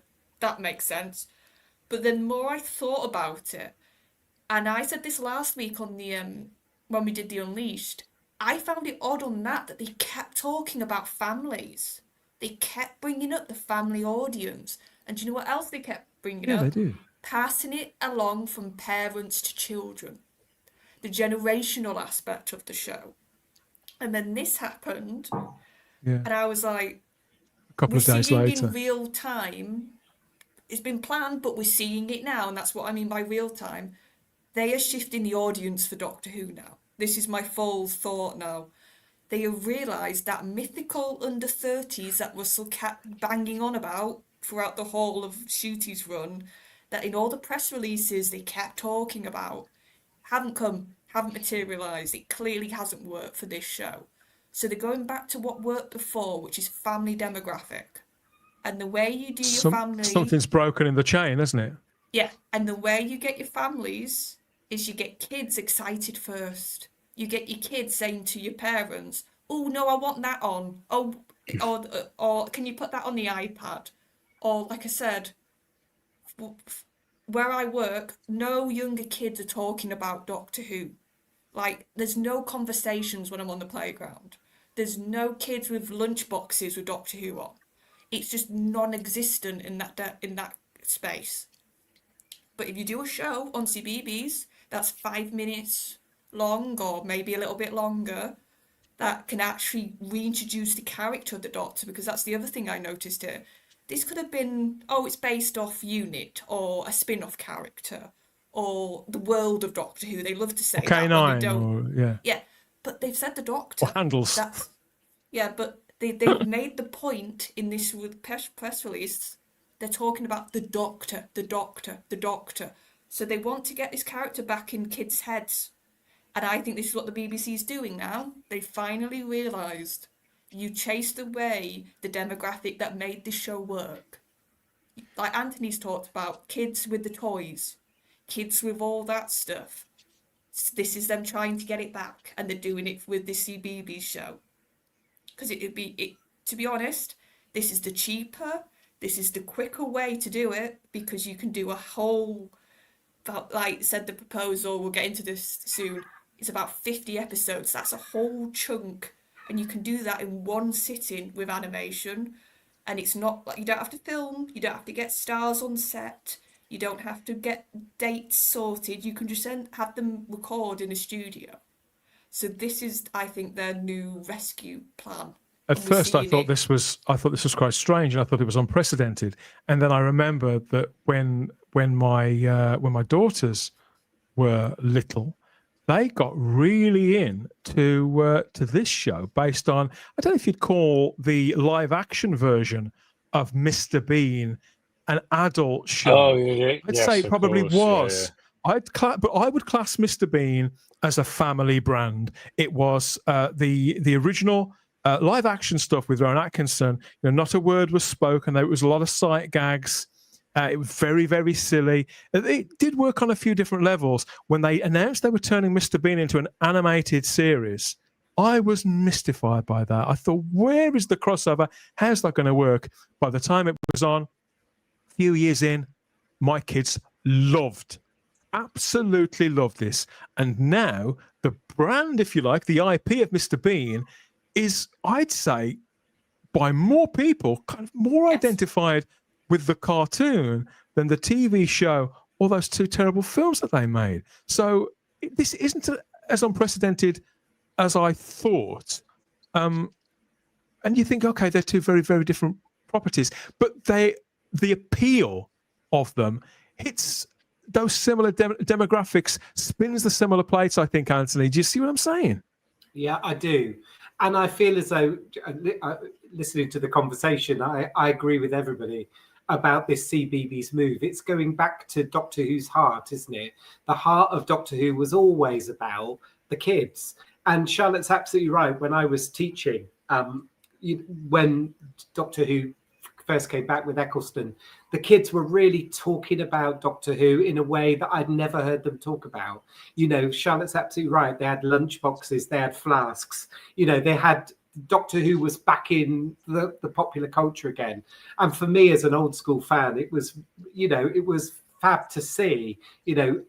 I know I often go on about in this show about character options, and there was a character options today, but that notion that they're not aimed at children, are they? Yeah, the big toy market aimed at children, this is not aimed at children today. But however, there were some pocket money toys available for kids to buy and engage with the product. So for me, this decision is going back to the heart of Doctor Who, getting the children involved, although admittedly at a younger age. And I probably first watched Doctor Who, but still at a younger age. It's going to bring that new audience forward. And I think if we've learned anything from RTD2, that pitch towards those, the under 30s is a gamble that perhaps isn't that kind of hereditary. I watched Doctor Who because my dad watched Doctor Who. I watched Doctor Who because my uncle watched Doctor Who. And there is that generational thing. Anthony, I was about 2.5 when I first watched Doctor Who. Bookie disagrees with us here in the live chat. Actually, the children know it a lot. I don't know which country that you're living in, Bookie, but certainly in Britain. You're wrong, I'm afraid. They simply don't. The series has no profile. It's hardly got any profile, and if they do talk about it, they know just generally a TARDIS, the Doctor. They know the words, they know the things which have stuck throughout 60 years. They're not actively talking about what happened last weekend. That's the difference. Yes, yeah, but previously, Charlotte, you would agree that it was everywhere. Toys R Us. I think when we talked about character options before, the big Toys R Us stand with David Tennant's face, it was massive for kids, and this was a big draw, funny. wasn't it? It's like, to talk about something recent with movies, Lilo and Stitch. I grew up watching that movie and I adored the original. And it's been so funny this year and last year because of that live action movie that's come out.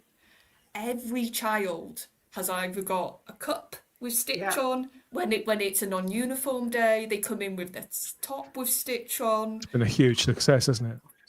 It's everywhere. And that's the proof of something that was about when I was a kid and it was loved by kids. And they've tapped it again and it's working because the amount of merchandise, and if I'm going to be honest, I think a lot of this is about merchandise, this move, if I'm being honest. The reason why I don't necessarily, obviously it will be marketable, and potentially very, very marketable in the way that Mr. Bean has been. Going to keep going back to Mr. Bean because I think it's the best example that I've got parallel to it. Chrono Baggy says Doctor Who isn't made for fans. Trouble is, who's it made for? They seem to have remembered all of a sudden, just like Charlotte said, they seem to have remembered all of a sudden that it was conceived and is made for families. And Stephen O'Neill says the BBC are desperate to keep Doctor Who in any form. It smacks of desperation. No, it smacks of conservation of the brand. They've realised, arguably too late, you could say, they've recognised they've got a brand that has this inbuilt cross-generational appeal that hasn't been exploited effectively, and they seem to have figured out a way, something that's been right under their noses, you could say, of how to do that and how they can potentially bring more people in and kind of get them accustomed, I suppose, to the energy of the character, the quirkiness of the Doctor Who universe, the kind of stories that it tells, and its values. And when I talk about its values, I don't mean the values of any individual working on the actual show currently, because those people aren't involved, but the actual values of the show and its founding principles. Whoniverse says Lee Smith. Another stupid idea from the BBC, Anthony Parkinson. I'm afraid I disagree, Anthony. I think this is a wise idea. I think it's genius. I don't think it's genius. I don't think it's groundbreaking, but I think it's a good idea that could, again, depending on which pitches they get in by who, if they get it from the right production company. Yeah. Who they do, the people, for example, the company who made the new Danger Mouse, or the people who did Mr. Bean, anybody who's involved in Thunderbirds or Go from a few years ago may have a way of meeting that treatment and delivering a pitch that's going to hit the marks that they wanted to, and to still feel like Doctor Who. I mean, obviously, a lot of us are considerably older than 5, but it's the kind of thing. But it potentially, it's the kind of thing, again, just like your Mr. Beans, that you could potentially. The difference is with the main series, the appeal is that you sit and you watch it with your kids.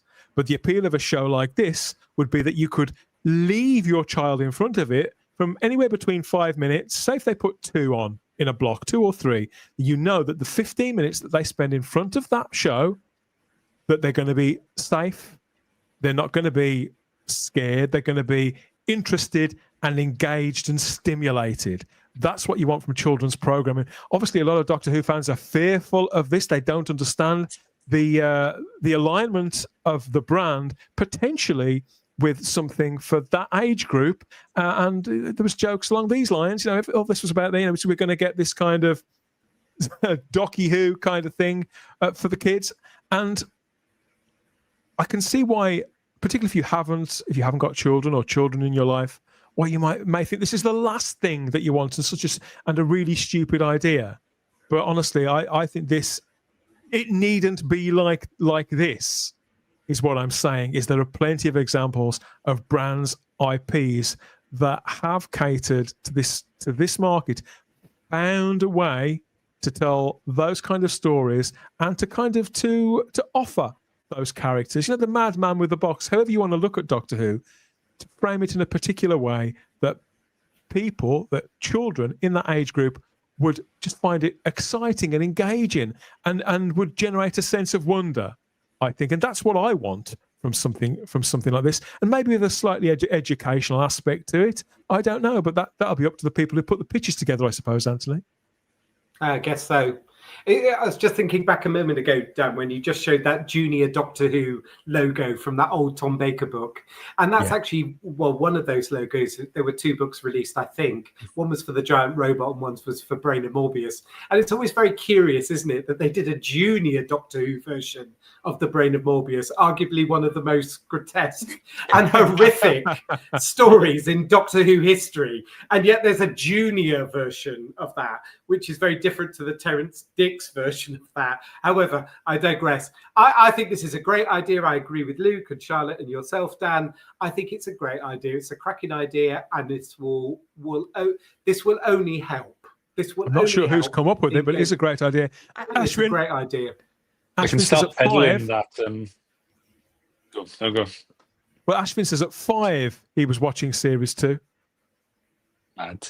But imagine if they put like that Beep the Meep in it, for example, and they got that plushie that we saw in Comic-Con that they never ever released. They could start selling like little Beep the Meep plushies and then make loads of money off it, and then we can have Beep the Meep cross over into the main show and everyone would be like, "Oh my god, it's amazing!" I think that's the thing. It's only going to be. They could potentially create a lot of interesting new ideas and characters and iconography that would be particular to this show as well. The BBC haven't got anyone to make it? ?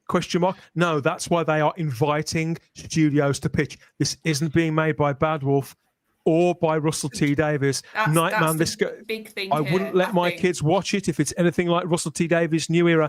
Obviously it's still going to be subject to the BBC's own editorial guidelines. That's a different question.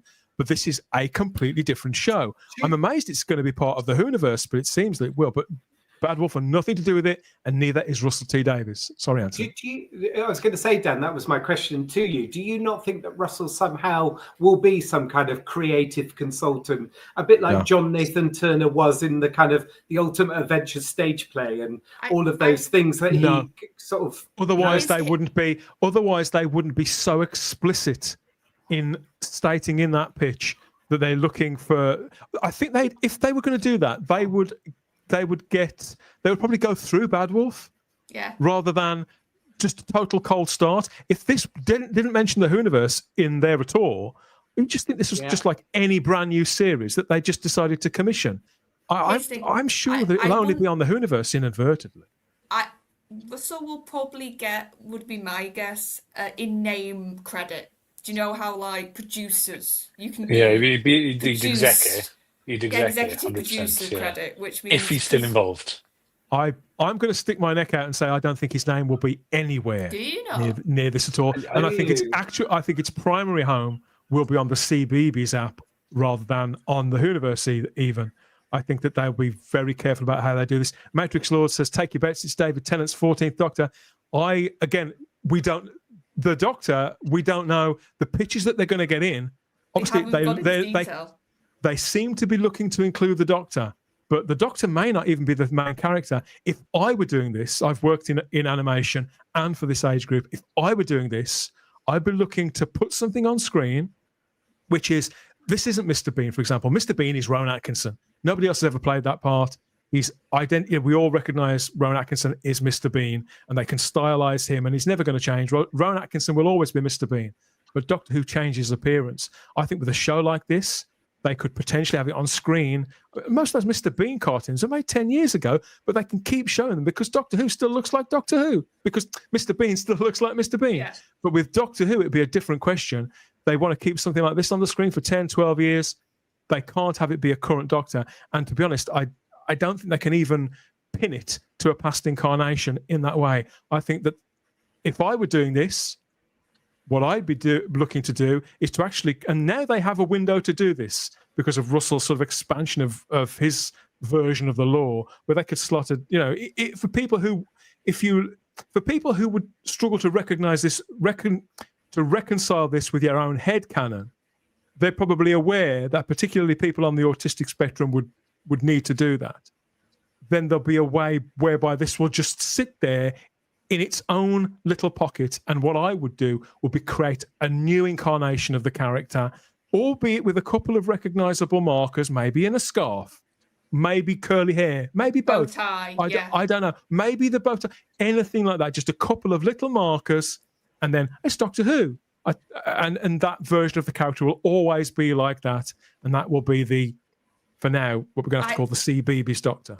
That's what I would do. Though, is this in general? Because I think whoever's been the Doctor in this, if it's a past incarnation, if it's a new one, if it happens to be running the same time as the main show, and we don't know when the main show technically is going to come back, but this seems to have a lot of years worth of material that are planning for this. It's not just going to be a short little run. It looks like they're going to, like I said, big old bank of episodes are being talked about for this. So it's going to be multiple years this is going to be running. But that makes me think I think it would be a bit confusing though to have a character, whatever Doctor that is, if it's a new one, to be completely different to what's on screen for the main show. Because I don't think it would matter. I don't think it would matter with this. I think so? if it was CBBC, I think there might be a problem. There would be a conflict. But when you're talking about kids who are that little, I think as long as the TARDIS was there and the Doctor, generally speaking, behaved in a similar way and said similar things, I think it would be absolutely fine. There wouldn't be a need. I don't know. I'd be surprised, for example, even though Bluey, for example, there is an element of continuity to Bluey, and there is a kind of some of the stories in that, some of the characters in that do travel and do change. Generally speaking, these shows don't change. In Peppa Pig, for example, they may do anything in the context of that 5 to 10 minutes. Anything can happen with those characters within reason. But then when we next see them, it's like none of it ever happened, and it's a complete fresh start. And that's why I think there would be everything would just be any of these episodes could be watched in any order. An amusing thing happens. There's a problem to be solved, and the Doctor does the Doctor's kind of things in the Doctor's kind of way, and then the next time you see it, it's straight. I don't think this is going to have connecting storylines or lore or all of that. Definitely not. It's not designed for that audience. But you see, that's why I feel that they won't need that. There just won't be any confusion at all, because this will be the version of Doctor Who that they see first, and then when they do get old enough. No, but when they do get old enough, Charlotte, to maybe to evolve, whatever you want to call it, to make that transition to the actual TV show, it'll look different anyway. The cast, everything about it will be different, and that's where the Whoniverse thing will come in, because they'll see all of these faces and a broader brand. They could potentially use this as a turn of the key because the Whoniverse isn't a stupid idea in principle. It was just messed it up, yeah. It was just they put the furniture in the wrong places in the room, if you know what I mean. It wouldn't take much to move the furniture around to get it to work. All I'm saying in general, Mo, this is sort of my point generally, is the casting in the future for the Doctor. and I think this is what I was thinking as a possible indication more generally, is the casting going to go back to actually, we need an actor who can connect to the younger audience again? They'll get a decent voice actor. Could be somebody with a name. I think it's unlikely to be somebody who's done it before. It's more likely to be somebody. My instinct is, Luke, they'll look to get somebody who has a history of playing these sort of characters for that demographic very successfully already. There's a set of sort of 30, 40 people, aren't there? That, you know, for example, they do Ben and Holly's Little Kingdom, and they'll also voice characters in Bluey or on Peppa Pig, and they'll go potentially to that bunch of people, and they won't say, oh, we'll get that person, we'll get this person, or we'll get Jodie Whittaker, for example, from the past, or even whoever's the latest sort of star name, the latest person with 2 million Instagram followers. They'll just get a decent voice actor who's done this kind of show before and get them to voice the part. Yeah, to me, I find it complete. I've been chuckling to myself for the past couple of minutes. If people have seen, I just can't believe we're talking about Peppa Pig on a Type 40 podcast. I just find that Bluey, yeah, and Bluey and Peppa Pig. My daughter loves Peppa Pig. This is all a bit mad, but no, I get what you mean. Like, they could go one route where you could just pick it, right? Okay, they're going to use the 14th Doctors. This is it, but it'd make more sense just to, it's timeline adjacent. It's a different Doctor. It's his own separate thing, and then they grow up into the TV show. And yeah, I see both sides of the coin. Personally, it's an expansion of the brand. It's an expansion of the brand rather than of the fiction, the lore. Yeah, so just create your own separate thing for kids. There you go. That's over there. That's Doctor Who adjacent, and then grow up and come into the main show if it's still kicking around at that point. I would love it if they did get a good VO though, because I've said this. I feel like that sort of skill is undervalued. It's sort of, certain people in the industry sort of look down. I think still, even though with how big games have got and how big everything else has got, when it's purely voice work, it's just as valuable and more popular than on screen sometimes. People who do voice work have got a massive following. So if this can be a really good way to sort of pick somebody who's a working voice actor and give them the role of the Doctor, that would be brilliant, and it would sort of raise their profile. Don't let Shooty Gatwa back to do any of this. Chunky Gilmore says, I don't think this cartoon is ever going to happen. Well, it might not. It depends on the commissions that they get in. You know, I can't think. Can you think of a time, any other show, any other brand really, where this kind of thing, just an invitation, this happens every week in television at all different levels, at all demographics, all scales and budgets that shows are made. People are invited to pitch for things all the time. And you're quite right. Sometimes they never get made, but plenty of times they do. But we're not privy to that. And there's no interest in any of those 9 times out of 10, because they're not attached to a brand with the kind of profile and the interest around it that Doctor Who has. You know, be it from us or from the media. There's lots of people saying it's never going to happen. So we simply don't know. And maybe they don't either. They have tried to do this before a few years ago, and I heard about this as well through the industry. So around the time that Jodie Whittaker first appeared, you know, they started putting out these books. A real attempt to not exactly dial it all down, but to broaden it out in that way. And Golden Bear books, a line of children's books, which I believe are generally American, and they went with this sort of Jodie Whittaker version of the character in that.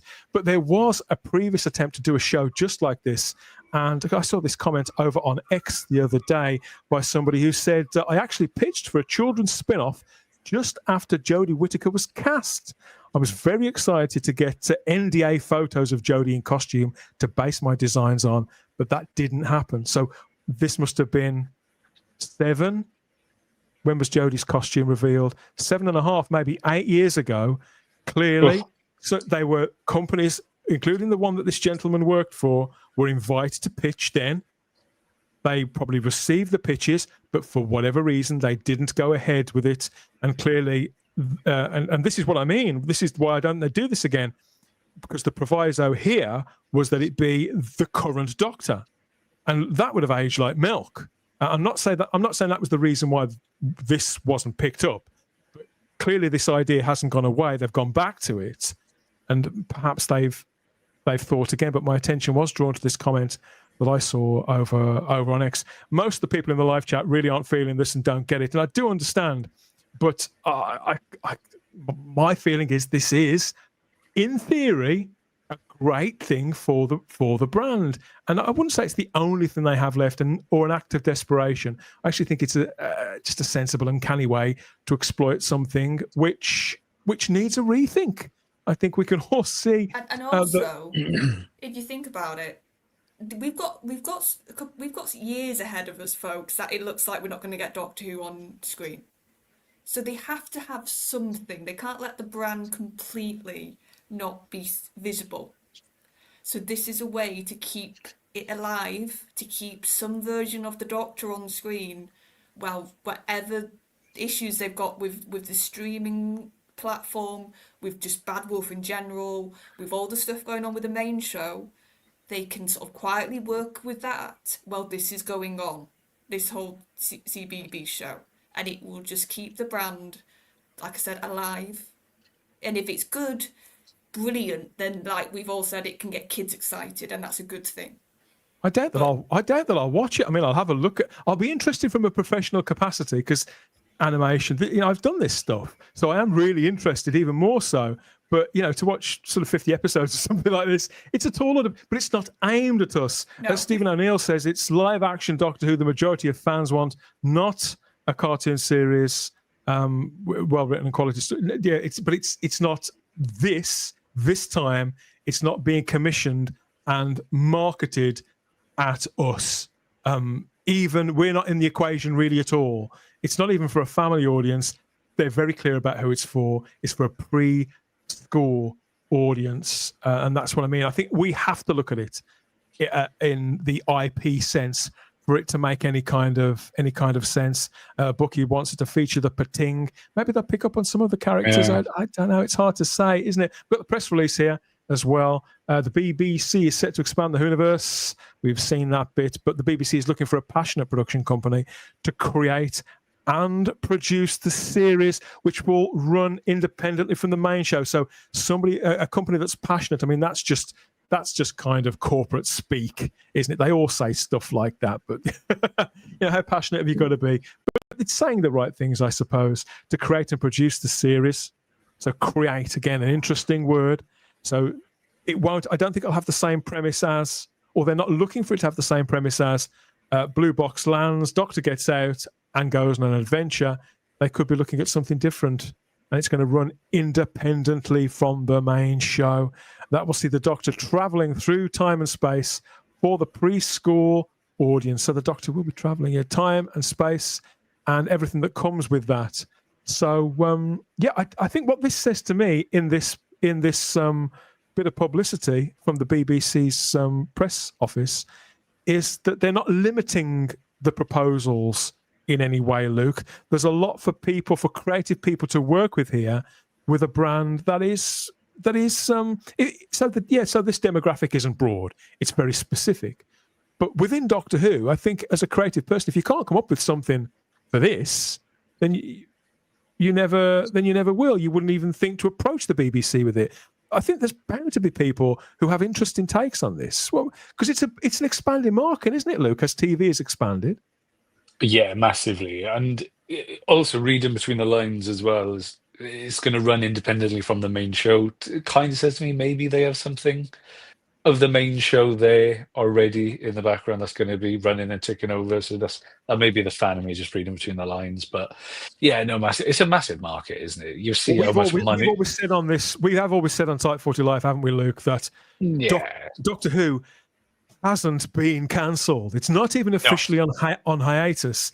They do intend, and this is, even the tabloids are putting this out. I know it's in the broader mainstream media. Doctor Who hasn't been cancelled, and it's not officially on hiatus. They do intend on making more of it. So this would seem to underline that, Luke. Yeah, I think so. Yeah, absolutely. And yeah, going back, but you see how much like Bluey is like number one on Disney for everything. Like, if you can get a Doctor Who show that's even like a sniff of the Bluey market for essentially on how close it can get to popularity. If you can just get a whiff of that, then the BBC are going to be turning over like so much money for the brand already, realistically, without really putting a lot of money into the main show, and they can pump this out realistically then whenever they want it and keep it going and use that money elsewhere. So yeah, it's it could be potentially a huge money spinner for the BBC, and also it's a way of getting new fans into the show and getting kids into the show and then letting them grow up. And as I think it was Matrix Lord commented in the chat that is the kids that'll be watching this show in 30 years, they'll be running the show. You want that there, and I think this is a great idea. Personally, I think it's a fantastic idea. It's not a wild or a silly strategy. It makes perfect business sense. And in 2025, it makes sense from an IP point of view as well.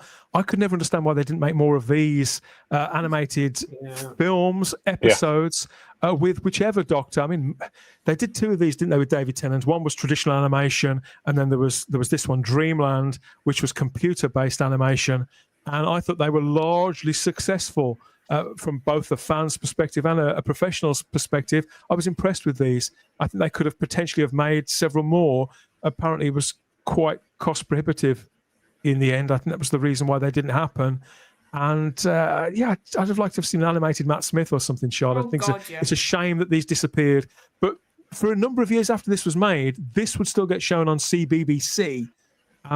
So I'm not saying it acted as some sort of big gateway, but I think again as a proof of concept, it shows that it did work and people. And liked also, it. I think for people who don't like, obviously with Bluey, for example, I've seen episodes of Bluey, and actually some of the writing for a kids show, for a preschool show, I'm like, no, actually, that's some good character work. Like the family, how they're written, that's actually quite. And like now and again, they'll actually touch upon like divorce and like stuff like that, which you think, wow, they put that in there. But because it's written so naturally and it's not banging you over the head with the message, and it's sort of subtle, I think that's. If this is written cleverly and subtly, and it has that, like I said, that essence of adventure throughout it, this could actually be, for the audience it's intended for, actually a good bit of fun. And I think we don't want the sort of the campness right now that Russell's doing, but just to have good old-fashioned fun back in Who. Just to have the Doctor not be weighed down by like, all this lore and all this back history. Just go out on an adventure. I've said this for years. I want the Doctor just to go back to enjoying the universe again. This would be a really good way to do it, because you've got a shortened episode. You don't have to sort of have all your effects or your heavy sort of CG. You can just go, well, what's my one crazy idea for the Doctor this week? He goes on the planet made from cheese, and he helps them build the castle. Like, you can just really get to the fun aspect of this show. I imagine this potentially having a lot in common with something like Ben and Holly's Little Kingdom. And I know that magic isn't a thing in Doctor Who as such, but science is. And I think there's a way that you could sort of combine all of those things. I wouldn't say I'm excited about this, but I just think it's a good idea in theory. And I can see there's a lot of people just don't get it, don't feel it. And I understand, but my honest answer is that if this does happen, I do hope we hear sooner rather than later about a successful pitch. It does seem they intend on making a decision by November on this. Then I'm not going to cry foul over CBeebies having this expansion to the Doctor Who universe. So yeah, they're looking to commission one series, 52 11-minute episodes, 26 for transmission in the season between 2027 and 2028, and a further 26 for the following year between 2028 and 2029. There's that date again, 2029. They anticipate pre-production would need to begin in the new year, January 2026. So they'll have 18 months before it's actually on screen. And there's a guide price. They say the guide price will be indicative of high quality animation. So again, they know what they want from this. It depends what you call high quality, doesn't it? What you're used to, but they seem to have a very clear idea about what they want and when they need it for, and that's refreshing. That's refreshing as well, I think. Just as New Who gets celebrated for 20 years on screen, and this has sort of been accepted as the moniker for everything from 2005 onwards. How we're going to be describing this, if it does happen, Toon Who or Beeb Who, Beebies Who? I don't know. Let us know in the comments what you think.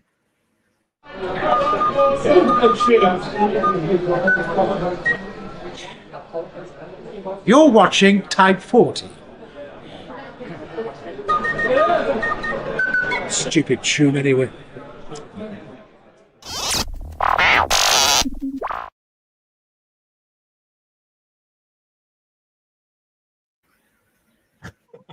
It's out there. The truth is out there, and all will become apparent in due course. But we've done it again, everybody. We've made it through to the other side, and we've stayed live as well the entire time. No interference this time, Charlotte. Thanks, Russell.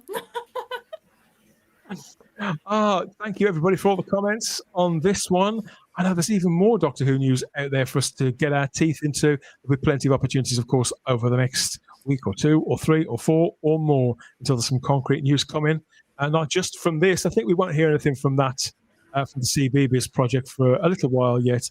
Like, just because they have, again, it's the same principle. Just because they have their deadline, don't expect for, they want their pitches in by next month. We probably won't hear anything about this until next year sometime, I would imagine, Antides. Although I imagine you'll have trouble sleeping at night to contain your excitement. I'm overwhelmed with excitement for this. No, I do think it just in conclusion, I think it's a great idea. I was laughing at X and this week when people were saying, "Oh, wouldn't it be good if they did a animated version of the massacre?" It's like, blimmin' heck, know your audience. Yeah, this is for the point. You're missing the point. This is for the under 3s or the under 4s. Animated the massacre or Marco Polo wouldn't be your average dream for a 3-year-old, but missing the point. But I'll still watch it. Of course I will. I'm curious. Of course I will. I'll support it if it's good. I mean, my children are now well above that age, so I can't support it in that respect. But I think it's a good idea. I'm not going to pretend otherwise. I think it's a good idea, and I'm not going to put the boot into it just for the sake of it. Well, no, I think we unless we haven't seen it yet, and I think it's all going to be the execution of this. I think that's what it's going to come down to. I think the idea is really good. It's getting to a part of the audience which has been lost and has been forgotten about. I think, honestly, by the current showrunners, like I said, that's the heart of the matter, isn't it? It's not Bad Wolf making it. I think that's the other thing that I think people are sort of not realising. This is not Russell making this show. This is an independent company that's going to come in and make it. And it's even going to be separate then from the main show in that release. So let's just see what comes in. Who comes in? The question on everybody's lips is who is going to be the Doctor, Charlotte. But you can't. I suppose we can change Doctor Who fans like that. It's understandable. Yeah. But yeah, I will put that question to the back of your mind. Charlotte, we'll catch up with you on Thursday. Thank you so much. Thank you so much for your company. If you want to reach out to us later in the week, you can. We'll be here back with the Big Who on Thursday. Thank you, Charlotte. As for the rest of you, come and say hello as always on Instagram and X at Type 40 Doctor Who. That's our social medias. You can join us in the Type 40 Facebook group as well. Just head over to Facebook, type 40 into the search field, and we pop up a hive of villainy. Anthony, for people to get in there and to talk about the CBeebies project. You can talk about the streaming home dilemma that Doctor Who's in right now, or you can have a chuckle at Russell T Davies and Ncuti Gatwa's expense as we make our way through line by line that Dead Ringers sketch that's got the whole of the fandom laughing after a troubling few months supporting Doctor Who. You can go and do that over there in the Type 40 Facebook group. Get some feedback into us through SpeakPipe as well for the podcast or the live stream. Any kind of feedback, any questions, any theories, your picks for who you think should play the CBeebies Doctor or voice the CBeebies Doctor. You have a bit of fun with that. We'll be all ears as well. More Doctor Who talk later in the week. As always, there's always plenty to talk about and lots to catch up on here on the Type 40 channel, including my talk with Adam, aka Atom Mirabilis, the fan art legend, has done so much to expand, to deepen the Doctor Who lore. And he popped in for a chat with me. Hadn't spoken to him for a good 18 months or so because he'd been on before. He came in to tell me about his work on the Seal of Omega and how it could have been squirreled away through the power of the internet and on to the actual production. Maybe we submit the evidence there on the Steel of Omega for you to mull over and come to your own conclusions and get back to us in the comments section. As always, we'll get back to you later in the week. As ever, we're going to run around this place for a little while. Guys, thanks for joining me on this one. We've covered quite a lot of ground, I feel, Luke. Yes, we have. Yeah.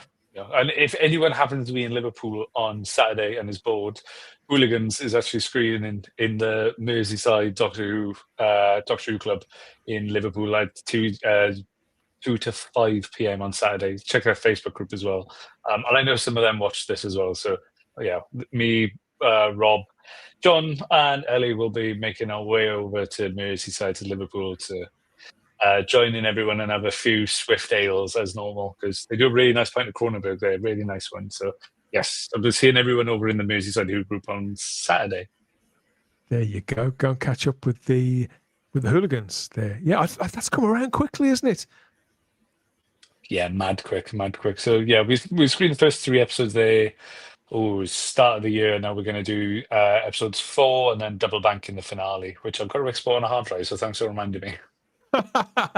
Oh yeah, well, you deserve a couple more nights out. I think nobody. So I'm getting tired. Nobody would begrudge you that, Luke. Anthony, thank you for joining us. It's been a couple of weeks. I know you're off to sun yourself in foreign climes. I think you're going to be away for a couple of weeks. But I'll be back. I'll leave the shot of my garden. There, does your garden change colour? Yes, it does. Every week, Luke. Different colour for different shows. It's like Pertwee's velvet jacket, isn't it? Different velvet jacket for every episode. It's a mood garden. Is that what you mean? Well spotted. Well spotted. I like it. Yeah, it. I'll be back in a couple of weeks' time. Excellent. With something different, I think, from somewhere else in his immediate vicinity. Stay tuned for that. I'll be back in a couple of days' time on Thursday with the Big Who. That's gremlins and goblins permitting, as ever. We're taking your comments, your rants and your raves about more stories from across the Whoniverse. Lots more that we haven't covered. Some classic series speculation as well, and lots more treats from throughout space and time and space. That's Thursday from 8 p.m. UK time here, as always. But that wraps it up for this one. Thanks again to Charlotte and to you for all of the comments. This is where we leave it parked. We always have the time if you have the space here at Type 40 Live. Enjoy the rest of your week. We'll catch up with you in a couple of days for more. Take care. Bye-bye.